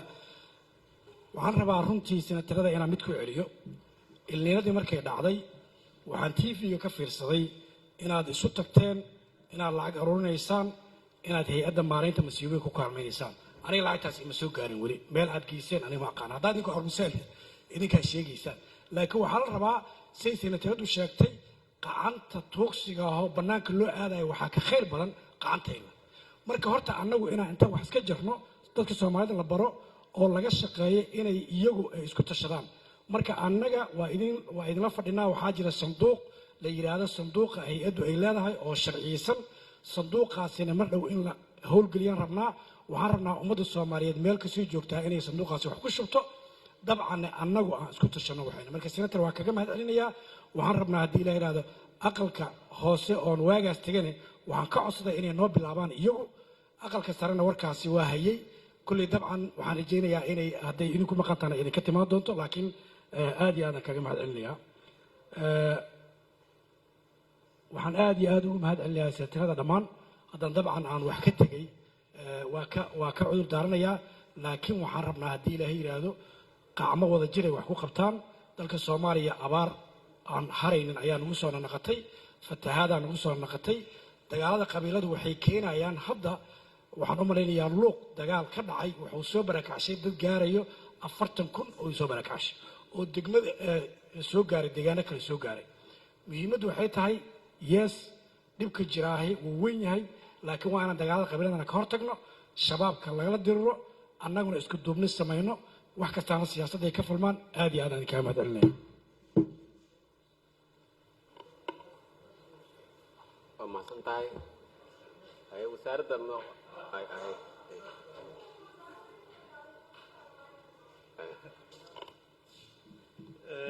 بسم الله والصلاة والسلام على رسول الله wax kale ma aan u istaagin inta badan waa su'aaluhu waa isku soo noqnoqonayaan hadday tahay maaragtay buundooyinkii iyo dhismahoodii iyo sodmo loo soo jeediyey iyo maxaan ku yiraahdaa doorashooyinka uu soo gabagabeeyey wasiirku annaga November baa noo astaysan November town baan maaragtay qorshe ah wixii ka dambeeyana hal waqtigeeda wax la iska dhihi matalaada muqdisho oo senator Leila ay soo jeedisay iyadana horey baan u sheegnay oo ku noqosho male Allahu musta'an senator Cabdinaasir laba su'aalood oo midna u deyn doono timcade ID-ga midna aan rabo inaan uga jawaabo dagaalada al-shabaab baaritaan iyo qabaaisha ma la isku xiray mar walba dagaalka al-shabaab loo bilaabo haddana qabaaisha dagaal gudahooda uga bilowdaan runtii hadda anagu ka wasaaradda arrimaha guud ahaan ma jirto daraasad gooni oo sameynay laakiin xogo la isku haleyn karo oo la dareemayo oo maaragtay hay'adaha iyo dhinacyo kala duwan naga soo gaaraya ayaa waxay sheegayaan maaragtay in arrimahaasu ay isku xiran yihiin oo ay si toos uga shaqeeyaan in arrimahaasu dhacaan sababtuna waxaa weeye inay culeysyada haysta iska dulqaadaan for example maalin dhaweyd markii mudug dagaaladu ka dhaceen ciidamo badan oo furinta joogay baa markii meelaha dambe ay dagaal ka dhaceen qabaa'il la sheegay inay aagii nimankuna ciidan caadi oo rigli oo rasmi oo dawladdu la xisaabtanta ma ahan oo macawisleydii ina kaalmeynayso iyo ciidanka garabka u ahayd waxay ku qasbanaanaysaa mararka qaarkood dagaalka inay ka qayb qaadato iyaga marka waxay tahay maslaxad bay u tahay gaara oo ay kaga badbaadaan culays fuuli lahaa marka runtii arrintaasi waa sida uu u sheegay inta badanna waxaa jirtay su-aal soo noqnoqonayso wacyigelinta ID-ga iyo in dadka la baro wax danta iyo maslaxada ku jirta inay muhiim tahay ayaa la isla sheegay marka ilaa haatan waxay ka sameeyeen waxaan u deenayaa agaasimaha maqaamka mar labaad leylo waa horaa loo sheegay annaga optionadii waa naga diyaar waa yaalaan waxay u baahnaan doonaan go-aan siyaasadeed iyo idinka oo marka ugu dambaysa maaragtay baarlamaanku uu go-aan ka gaari doono qaabka iyo nooca ay u ekaanaysa magaaladan iyo dadkeedu sida ay isu dooranayaan ama ay u wada joogayaan waxaan u malaynayaa su-aalihii si guud senator iftin asagu bundooyinku mar kale ka hadlay soo noqnoqday oo sidaa la sheegay looga jawaabay iyo maaragtay dhiirigelinta iyo wacyigelinta ID-ga oo iyadana u baahan in dadka laga wacyigeliyo ID-ga ahmiyadda uu leeyahay wixii kale waxaa ka jawaabay wasiirka sida arrimaha doorashooyinka iyo qaabka aynu wajahayno shuruucdoodii baan ka shaqaynaynaa shuruucdaasaa la rabaa inaynu ka wada qayb qaadano si looga baxo noocan hadda maaragtay istuhumka iyo isku riixriixa iyo si looga badbaado waxaan uga badbaadi karnaa keliya inaan samayno shuruuc lagu hago doorashooyinka uuna ku madax bannaanaan karo lagagana badbaadi karo sida uu u sheegay go-aanada siyaasadeed een doorashada ku aadno waxaa maragma doonto ah in hadda xilli hore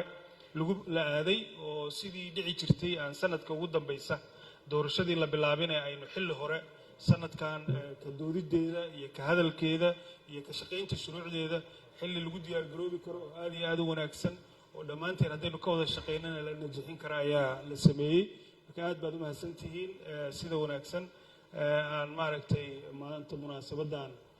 qiimaha badan ee su-aasha oo annaga laftanada waxtarnoo ah si aan ugu soo bandhigno waxqabadkii iyo waayaha wasaaradda iyo wixii suurtagala idinkuna aad aaraadiina iyo afkaartiina nagula wadaagtaan muhiim bay inoo ahayd waa mahadsantihiin annaguna waa inaan oga mahad celisaan sida aan idinku soo dhega nuglaanay oo waxaan u maleynayaa horsaad sheegteen qoladii aad ku bilowdeen oo maxaan ku idhahdaa marka koowaad baad keentaan baan nahay aad iyo aad u mahadsantihiin shukran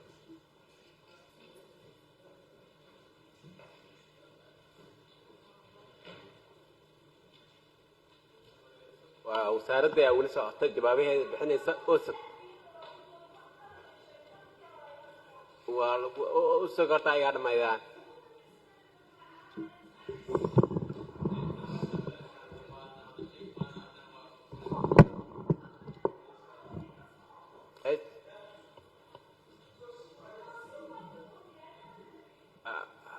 hay kaale waayo waxyar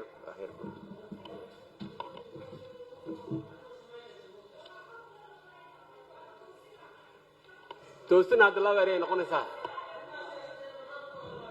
toosin waayo gudoomiye waxba ma toosinayaa wax iga dhagaystaa maalin walba wax baan toosiyaa mudana gudoomiye aad iyo aada u mahadsan tahay waxaan rabaa inaan toosiyo gudoomiyaha maareynta iyo musiibada wuxuu dhahay idinkaa magac u bixisan anaga maareyntii musiibada magacaas anaga maaran keenin iniga kala imaadeen golihii wasiirada golaha wasiiradana anaga ma fadhiisana idinkaa fadhiisateen waa inaa oola noqotid shirkiina dambe oo khamiista ah magacaasna bataatanba waa inii lasoo bedelo dalkan musiibo kama jirto farsamo xumaa ka jirta farsamo xumidaasay toona inaa saxdeen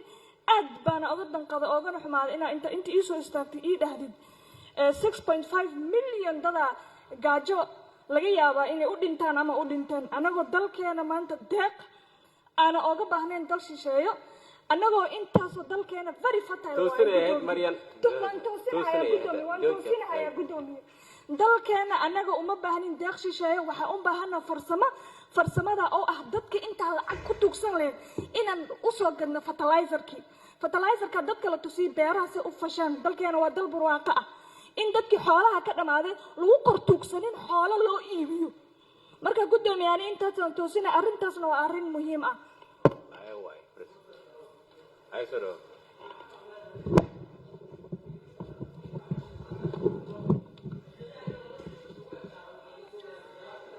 mudane guddoomiye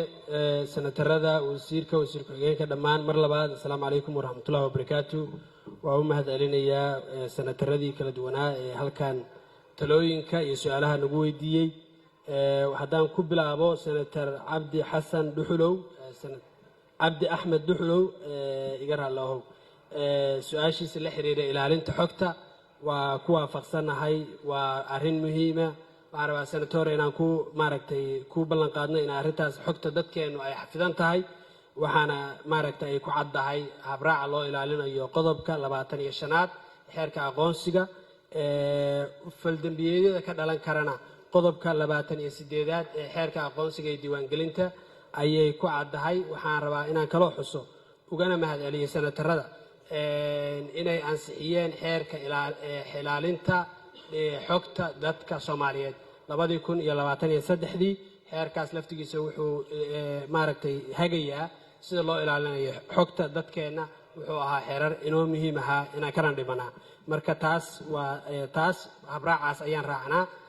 marka laga soo tago administrative levelna sida nafarayo sharcigu dhammaan dadka shaqaalaha hay'adda u shaqeeya waxaa laga saxiixaa heshiis ilaalinta xogta waxaana la mariyaa dhaar ay joogaan guddiga shaqaalaha rayidka ay maqraati ka yihiin waana la record gareeyaa arrintaasi waxay qayb ka tahay xoojinta waxaana kaloo systemkeenu inoo sahlayaa technology ahaan in si sahlan lagu ilaalin karo xogteena qof kasta oo isku daya inuu violation ku sameeyana la heli karo si fudud marka taas waa dhinacaas waa ka mahad celinaya su-aashii kale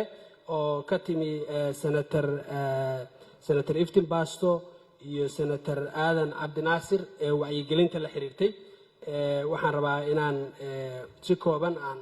ku ayido in wacyigelintu ay hooseyso 34 sano dadkeenu aqoonsi ma aysan lahayn waa waqti dheer waxaan u malaynayaa waqti dad yaroo kooban baa dowladnimadii wax ka soo gaaray dadkeenuna waxay u badan yihiin 70% dad dhalinyaro ah ayay u badan yihiin waan aragtay marka taasi waxay sahashay maxaa adeegga lagu heli jiray in hebel baa lagu helaa hebel baa iga wakiila lagu helaa xildhibaan baa la maaragtay haystaa si adeegii dowladda ama adeeg bareefada loo helo idinka ayaa senataraha oo maqlaati ka in laydinku dhibo kaala halka iga damiino hebel waa lay garan waayey marka waxaan rabnaa inaynu ka baxno waxaas oo aqoonsigu inoo noqdo waxa qofka damiinta si aynu heerkaa u gaarno waxaan u baahannahay inaan xoojino adeegana aan baahino meel kastana laga heli karo adeegyadiina lagu xiro waxaa kaloo la socotaan in aynu bangiyadeenni iyo xawaaladaheenni ay la dhibtoon yihiin in aan la aqoon macaamiisha ay la macaamilayaan xawaaladaheenni waxaa laga xiraa akawnnadii dibadda caqabad baana ka haysta lacagta soo dirista bangiyadeennu saasoo kale lacag ma diri karaan waayo aqoonsi dadka aynu maaragtay akawnnada ku leh lama yaqaano aqoonsi sharci ku salaysan laguma diiwaangelin lagamana KYC-gaas problem ayaa ina ka wada haysta taas oo wax u dhibaysa dhaqaalaheenna marka si arrimahaas oo dhan wax looga qabto waxaan u baahannahay waxaan qaadnay tallaabooyin fara badan wacyigelinta waa samaynay waxaa laga yaabaa inaysan heerkeedii gaarsiinayn waxaan codsanaynaa cid kasta inay nagala qayb qaataan aqalka sare sidee noogala qayb qaadan kadhaan imaada isdiiwaan geliya waxa weeye dadka ku dhiirigeliya qof kasta audience buu leeyahay inuu isdiiwaan geliyo waxaan kaloo qaadnay tallaabooyinka kale oo in adeegyo lagu xiro oo qof maaragtay aqoonsigu inuu qiimo yeesho oo adeegyadii lagu xiro waxaa hadda ugu horreeyay adeegyadii bangiyada insha allah haddii lahayd annaga iyo central bankiga ayaa ka shaqaynayna in adeegyada lagu xiro haddana waa la aqbalaa oo aqoonsiga maaragtay haddii loola tago bangiyada way aqbalaan laakiin in regulations laga soo saaro telecomka saasoo kale adeegyada dowladda oo kala duwan oo aan hadda ka wada shaqaynayna wasaaradaha kala duwan wasaaradda isgaarsiinta wasaaradaha waxbarashada wasaaradaha aviationka wasaaradahaasoo dhan aan rabno inay nagala shaqeeyaan in adeegyadii lagu xiro insha allah haddii lahaydno regulations ayayna u baahan yihiin waayo awal hore regulations ma aynaan lahayn adeegyada iyo aqoonsiga isku khasbaya arrinta kalena waxa weeye adeeggii inaan baahino oo maadaama aad tiraahdo wixii adeeggii waa khasbay oo dadkii adeegyadii baan ku xiray waa inaan meel kasta aan geynaa taasina waxay nooga baahnayn agab kale qalab bay inoo ka baahnayd fara badan qalabkaas dhammaanteed waxa weeyaan Soomaaliya loo sameynaya waa custom made wax Soomaaliya loo sameynayo wax intuu dukaan laga tago la iska soo gadanaya maaha procurement caalamiya ayay u baahnayd waxyaalahaas waa dhammaynay waxaana haddeer hay'addu ay capacity leedahay inay maalintii diiwaan geliso 5,000 oo qof maalintii waxaan rabnaa sanadku intuusan dhammaan inaan gaarno inaan diiwaan gelin karno 12,000 oo qof maalintii marka taas si loo gaaro waxa weeyaan waa inaan adeega baahinaa insha Allah haddii ilaahay idmo taasna waxaan kale u baahnayn inaan shaqaale tababarano sababtoo nidaamkan ku shaqeynaa waa nidaam casri ah oo digital ah dadkeenuna maaragtay ma aysan hadda ka hor waddanka lagama hirgelin capacity-ga dadka aan maaragtay shaqaalaheena inaan kor u qaadno tababaro inaan helno gudaha ah iyo tababaro dibadda ah arrimahaasna way noo suurtagaleen waxaan tagnay wadamo badan oo aan la soo falgalnay hay-adahooda aqoonsiga si maaragtay tababaro aan kusoo qaadanay waxay arrimahaasi noo sahlayaan inaan helno shaqaale u carbisan oo ka soo bixi kara shaqada loo idmaday oo fahansan marka taasna waa idinku maaragtay waa idinka mahadcelinayaa maaragtay waa wacyigelinta waxaan u wada baahannahay waxaan rabnaa hay-adaha dowladda oo dhanna inay nagala qayb galaan si maaragtay kor loogu qaado arrinta senator hadalkaaga adoo soo wadatay senator eftana wax yar banti of order kaa qabo wax yar rabban oo su'aal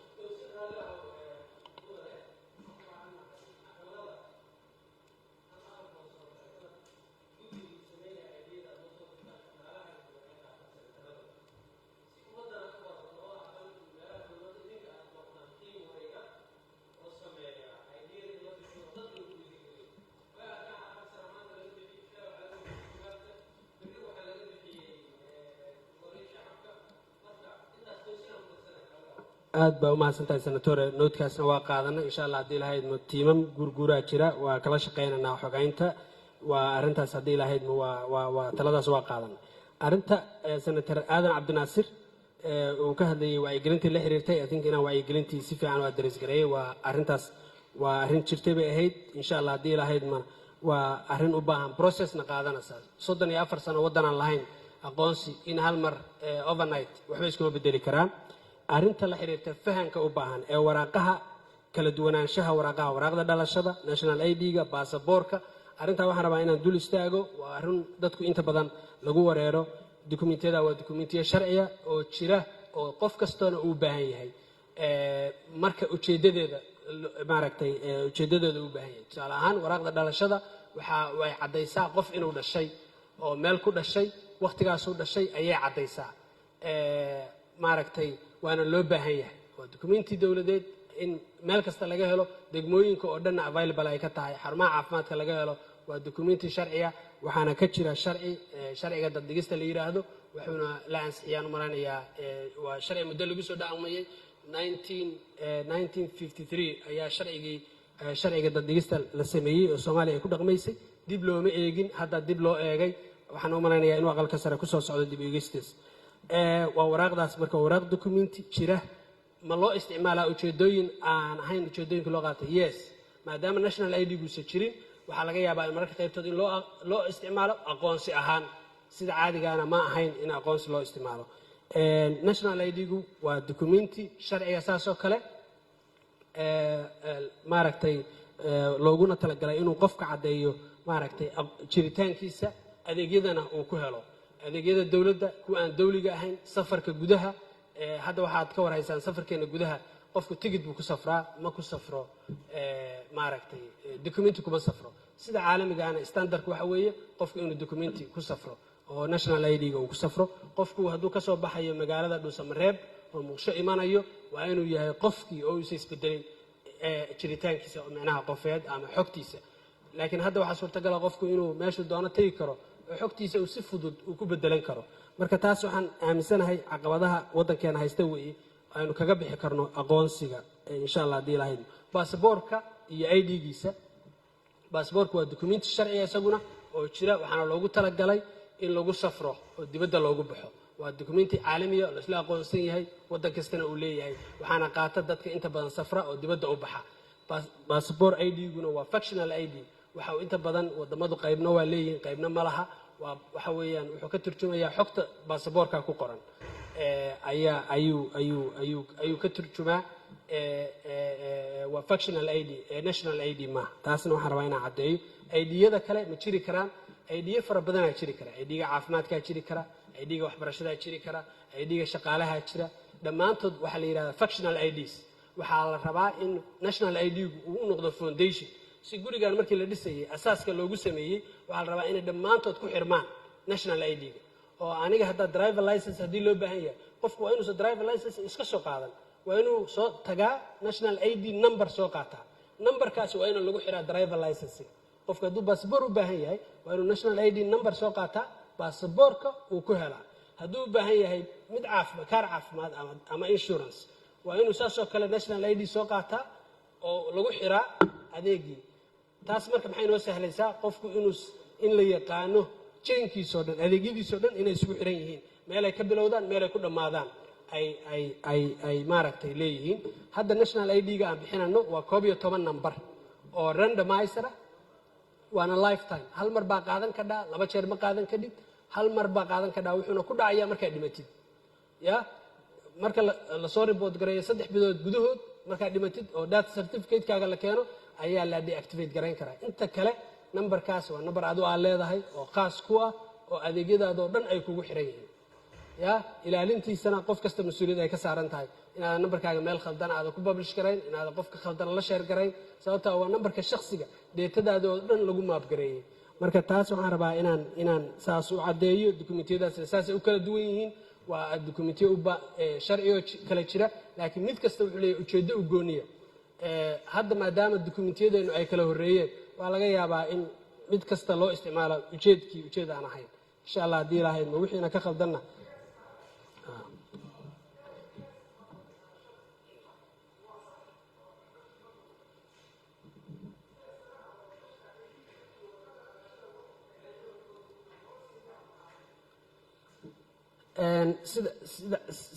sida caadiga waxa weeyaan waxaa jira qofku wuxuu soo qaadanaya markuu dhasho waraaq dhalasho soo qaadanaya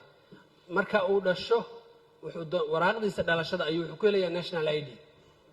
marka ka bacdina national ID-giisa waa inuu ku helaa passport jaranjaradaas ayaa sida ideal macnaha sharciga waa saas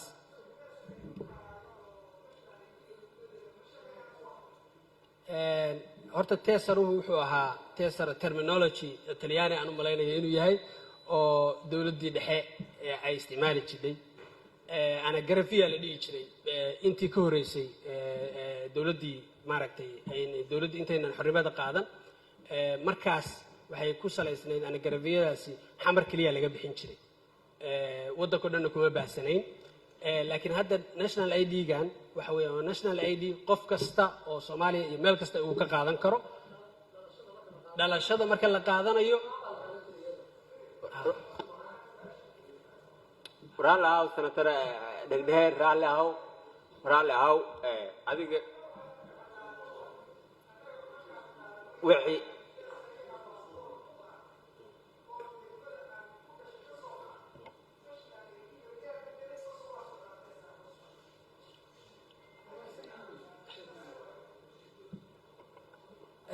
horta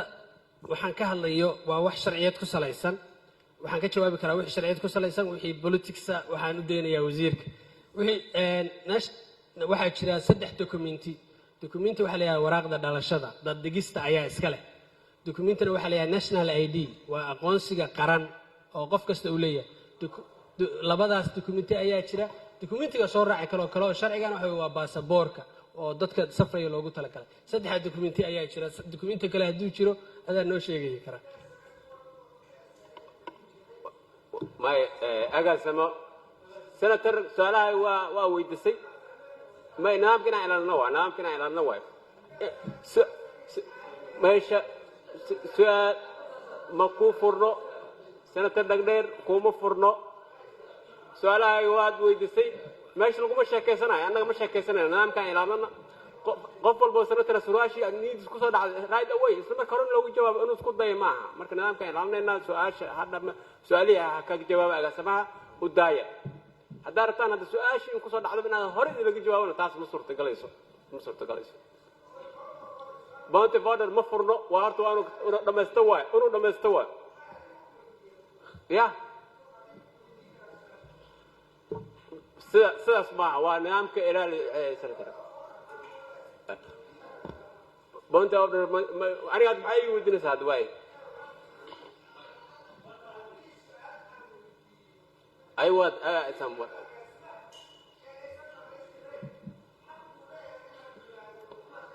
maya hadda muran lama raba hadda inaad murantaan lama rabo murunay noqonaysaa meesha to ay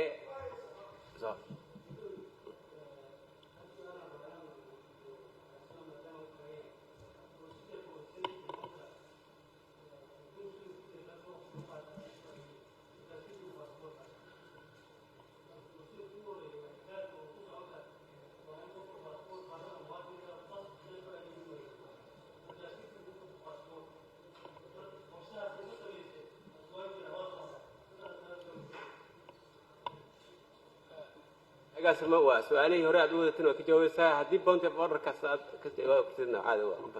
aad baa umahadsantahay guddoomiye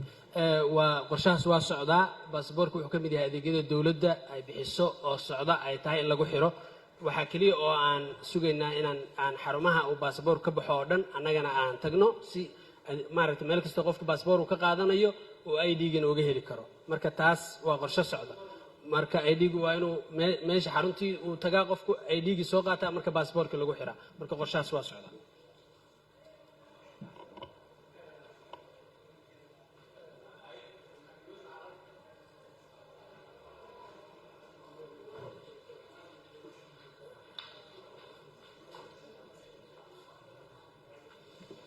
بسم الله الرحمن الرحيم وما صار لعبان هنتي أنا سنة ثلاثة وجوابه لكن منبر هدي لا شيء سواء إن الصحة وباهي هاي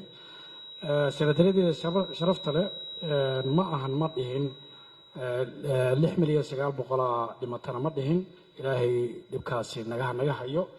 لكن وحن كل هاي ذاتك وحباهن أيا لحمل يسقال بقلا dadka runtii oo hadda hay-adaha iyo hay-adda sodma ay taarget garanayso inay ay wax u qabatana waa 5 milyan iyo 200 kun waxaana keenayo dadkaani waxay ka hooseeyaan poverty line-kay ka hooseeyaan dadka aan ku leeyahay 4 milyan oo kamida dadkaasi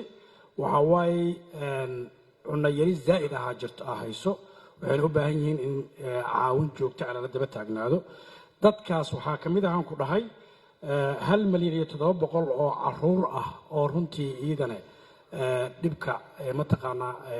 malnutritionka waxa la yidhaahdo oo saameeyey oo runtii dhib weyn uu jiro oo runtii dadka in la kaalmeeyo ay ka mid tahay waxaan kuu sheegay inay ilaa iyo 4 milyan dad ku dhow ama 3 milyan 900 inta hay-adaha iyo annagu aan isku raacsannahay ay mataqaanaa ay tahay displacement ay tahay dadkaasi marka waa runtii waxyaabaha ay tahay runtii inaan waxaa jiro hal wax haddaad qabato waxa kaloo dhan ay saxayso mudane senator iyo senatarada sharafta leh dalka soomaaliya haddaan amnigiisa laga shaqaynin dhibka wuu jirayaa waana dhibaato weyn waddooyinkiia xiran nimanka shabaabka waxay u diidaan dadka inay beeraha tabcadaan hadda waxaa ay tiri beeraha u qaybi iyo waxay waxayaan beerihiiba waa loo diidan yahay inay tabcadaan beerihii waxaa ka baxay geedkan la yidhahda garawaaga ayaa beerihii ka wada baxay dadkii annagaa soo aragnay ugu tagnay meelihii ay ku soo barakaceen dhibaatada ugu daran oo dalkan ka jirta waxay tahay nimankaas cadowga ah oo dalkii u diiday inuu dhaqaaqo marka waxaa la iska rabaa waxay tahay ummadda soomaaliyeed si aan uga shaqayno oon beerihii uga shaqayno oo webiyadii looga shaqeeyo oo keliyihii looga shaqeeyo oo xoolihii dadku meelihii ku dhaqalahayn looga shaqeeyo waxaan u baahannahay amniga dalka in la soo celiyo marka senataradayda iyo senatarada dhammaan iyo ummadda soomaaliyeedba waxaa looga baahaya arrintaa in loo istaago runtii ciddii ciidamada xooggana runtii waxaan aad iyo aad ugu ammaanayaa hadda waxaa laygu heystay daqiiqada ka hor diyaaradda wax lagu geeyo waxaa diyaarad lagu geey jiray cadale ayaa mararkaan imaanayay cadalo bannaankeeday shaaba joogeen maanta waxaan ku geey jiray maxaas waxaan ku geegi jiray moqokori waxaan ku geey jiray aad dhulkaas oo weliba bokada hoo la qabtay aad iyo al-shabaabka wada heystay laakiin maanta baabuurkii halkan ka baxaahi xuduudda soomaaliya ilaa iyo hargeysa meesha hore u tigi karaa waxaana keenay ciidamada xoogga oo arrintaa dhaqaajiyey marka dhulka aad arkaysaan oo diyaaradaha lagu geynayo waxa waaye dhul ay shabaabka u diideen acceska laakiin intii la xoreeyey oo dhan hadda waxaa laga tagaa baabuura lagu qaadaa lagu geeyaa marka intaasaan uga baxo arrinta ku saabsan magaca mar kaleentood magaca golaha wasiirada aniga dee dabcan haddii sharciga soo ansixiyo soo gudbiya marka hore waa gooni laakiin golaha aqalka sare sharci uu ku dhisan tahay hay-addu waa 2016 law number 17 oo golaha aqalka sare aqalka hoose oo aqalka shacabka oo mataqaanaa ku maray dabcan aniga ma aqaana waagaas inuu aqalka sare jiray in kalantood laakiin dabcan hay-adda maaraynta masiibooyinka ayay magaceeda ku waxaysaya sharcina waaye marka anagu dee sharciga wax kama bedeli karno arrinta ku saabsan dalkan soomaaliya iyo qorshihiisa dabcan inaan u sameyno residency dadka oo dhibaataysan ama beeraha looga shaqeeyo ama wax looga shaqeeyo qorshayna koobaad waaye in dadka si degdega lagu gaaro meel allaal meesha dhibaata ku gaarto qorshayn labaad dadka in lala howl garo oo la sameeyana waa waxigi marka aad iyo aadaan kaa mahad celinaa shaqo wacan sharafana leeyahay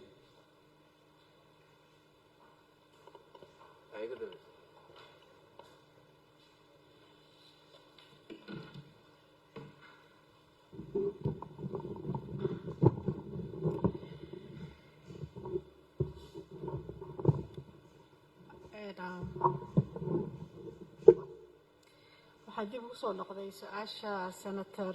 cabdiweli xaafse ku saabsan maxaa idinkaga qorshaysan qaxootiga iyo barakacayaasha dadkan aada la tashaan iyo maxay wuxuu dee mar walba ma sidii mar walba ahayd miyay ahaan doontaa horta dagaalkii soomaaliya burburkeedii wuxuu noo keenay in wax walba gacanteena ka baxaan dadka iyaga anagu ma maamulno waxna ma siino mana ka warqabno sharci soomaaliya ee leedahay oo qaxooti ama barakac wax u qabana ama dhaqaalo meelaa loo dhigay idinkana miyna sameynin aqalkii idinka hooseeya ma sameyn cid samaysa ma jirto marka labada sharci ee meel maraan mid hadda madaxweynuhu laga shaqeeyey this year intaa xafiiska joogay waxyaabaa xooga saaray waxa weeyaan in shuruucda horta meel la dhigo marka shuruucda meel la dhigo waxay imaanaysa in laysla xisaabtamo oose qorshaha noo degan waxa weeyaan in siday wax walba ahaan jireen laga baxo oo sharciga la raaco soo marka waxaan ka codsanaynaa sharcigan hadda waa meel maray kii aqalka ee qaxootiga waxaan rabnaa horta kaas in la dardargeliyo dhaqaale loo yabaaho sidii loo hirgelin lahaa hadaytu waxay qola tiri maxamuudow aad adigu tugsanaysaa qolyaha bannaanka maxaad ka doonaysaan gudaha hadda anaaba codsanayo sharciga qaxootiga waa meel maray ummad badan oo qaxooti badan oo fara badan oo noo soo hayaamay baa jooga waddanka waxay u baahan yihiin in ummadda ay ka mid noqdaan annaga qayb badan oo naga mida wadamo kalaan ka nimid sharciyada kalaan wadanaa si marka ummadda aadanaha ay u nool yihiin aan u noolaano waxaan u baahan horta dowladda inay mas-uuliyadda qaadato oo dhaqaalo loo meeleeyo dadka dhibaatooyinka barakacyaasha iyo qaxootiga iyo dadka maaragtay dib loo soo celinayo wadamaha ku rabin oo hataa haddaa ogasha haddaa diidan tahay oo diyaarad kugu soo rarayo airboor kugu soo daadinayo hay-addu waxay qabtaa center ka aruuriso dadkaasiytool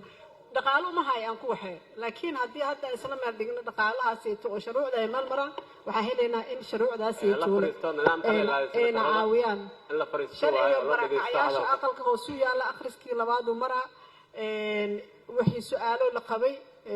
isaguna sidoo kale wuxuu yaalay golaha wasiirada waraaqahii badan ee soo baxbaxay isqabsiga waxaa ka dhashay sharcigaas bikas waxaa ogaataan hay-ad horta waa hay-ad ayadu shaqadeedu ay tahay inay korjoogtayso maxamuud wuxuu qaybina anigaa laga rabaa inaan dabagalo laakiin waxa horta anaga ma haysanaa beeraha walaashay tagtay nooma baxaan ceel nooma qodna waxaan haysano gacan noogu jiro ma jirto horta qaxootiga iyo barakacyaasha iyo dhulkan ku faahsan oo baabaasan waxay dowladda soomaaliya ee ka hayso ma jirto waxay gacanta ugu jiraan ummado kalaana maamulka because waddankiyaa burburay waa lasoo ka mooyaa maalinka dambe maalinka dambe lasoo kama si marka anaga ownershipka u qaadano waxaana ka rabaa sharciwada inaan darjejino annagana sidaa maanta noogu yeertay nagu xisaabto ay igula xisaabtataan diyaara u ahay inaan imaado mar walbana idiin sheego meesha wax marayaan laakiin idinkuna waxaad nagula kaashataan inaad shuruucda aad meel marisaan oosoo dhaqaalana aad isku raacdaan in dhaqaalo loo yabaaho oo meel loo dhigo wasaaradda maaliyaddu 1 penny oo ku saabsan qaxooti ama barakac account u furan ee leedahay ma jirto waxaa jira shaqaale dowladada 100 iyo kor u dhaafay oo meesha jooga maxay ku shaqaynayaan marka anugu hay-adahan internationalka qasab ku leeyahay inay lacag siiyaan dadkii la maamulaan maya soo senator waxaan kaa rabaa dadaal badan oo ku saabsaneen anaka ahayn midda kale hay-ad kasta oo qaxooti iyo barakac la dhiirgaraysa ama international ha noqoto ama local ha noqoto ama dowladda ha noqoto keligeed ay qabataa si marka coordinationka loo sameeyo hay-adda waa in la xoojiyaa tarax markuu hayay 77 markay ka soo qaxeen Ethiopia milyan baa soo gashay wuu la qabtay waa la fariisiyey waa la dhoofiyey diyaarada laga raa maraakiibta halkaan ay taallay intaan waxaan maleynayaa gidigin ma xasuustaan waa yareedeen ama maynan qaangaarin haddii sida doos oo og waxay taariikhda waxay sheegaysaa in shaqo badan oo laga qabtay dowladnimada kobcaysa oo noo kobcaysa ayaa waxay noo dhalin doontaa inaan mas-uuliyadda qaadano marka waxaan u baahnahay sanadkii aan joogay wax badan oo muuqdoo la taaban kara ayaa jira istaraatiijiyadaasaa jirta sharciyadaasaa jira oo la meel mariyey marka mar kale ku noqonaya aniga sharci dowlad iyo dowladnima kusoo kara waxaan rabnaa sharciga dowladda in la meel mariyo kabacdi aana la xisaabtami kartiin waa mahadsantihin waa mahadsantaha aad iyo aad wasaaradda waa marka waxaa waaye su-aalihii dhammaan waad ka jawaabtay shirkeenna hadda maanta intaasuu ku dhan yahay wasaaradda aan fasaxaynaa waana mahadsantahay saad u imaadeen aad ugu soo ajibteen mataqaanaa codsigii iyo su-aalaha sideeda wanaagsan aad ugu jawaabteen waa mahadsantiin hal la joogo wasaaradda ha baxdo marka hore wasiirkii tiimkiisa ha baxaan marka hore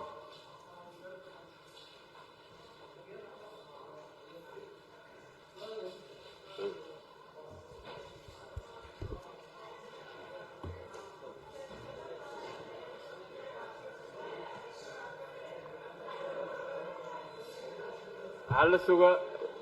wasiirkii tiimkiisa aan sugna ha baxaana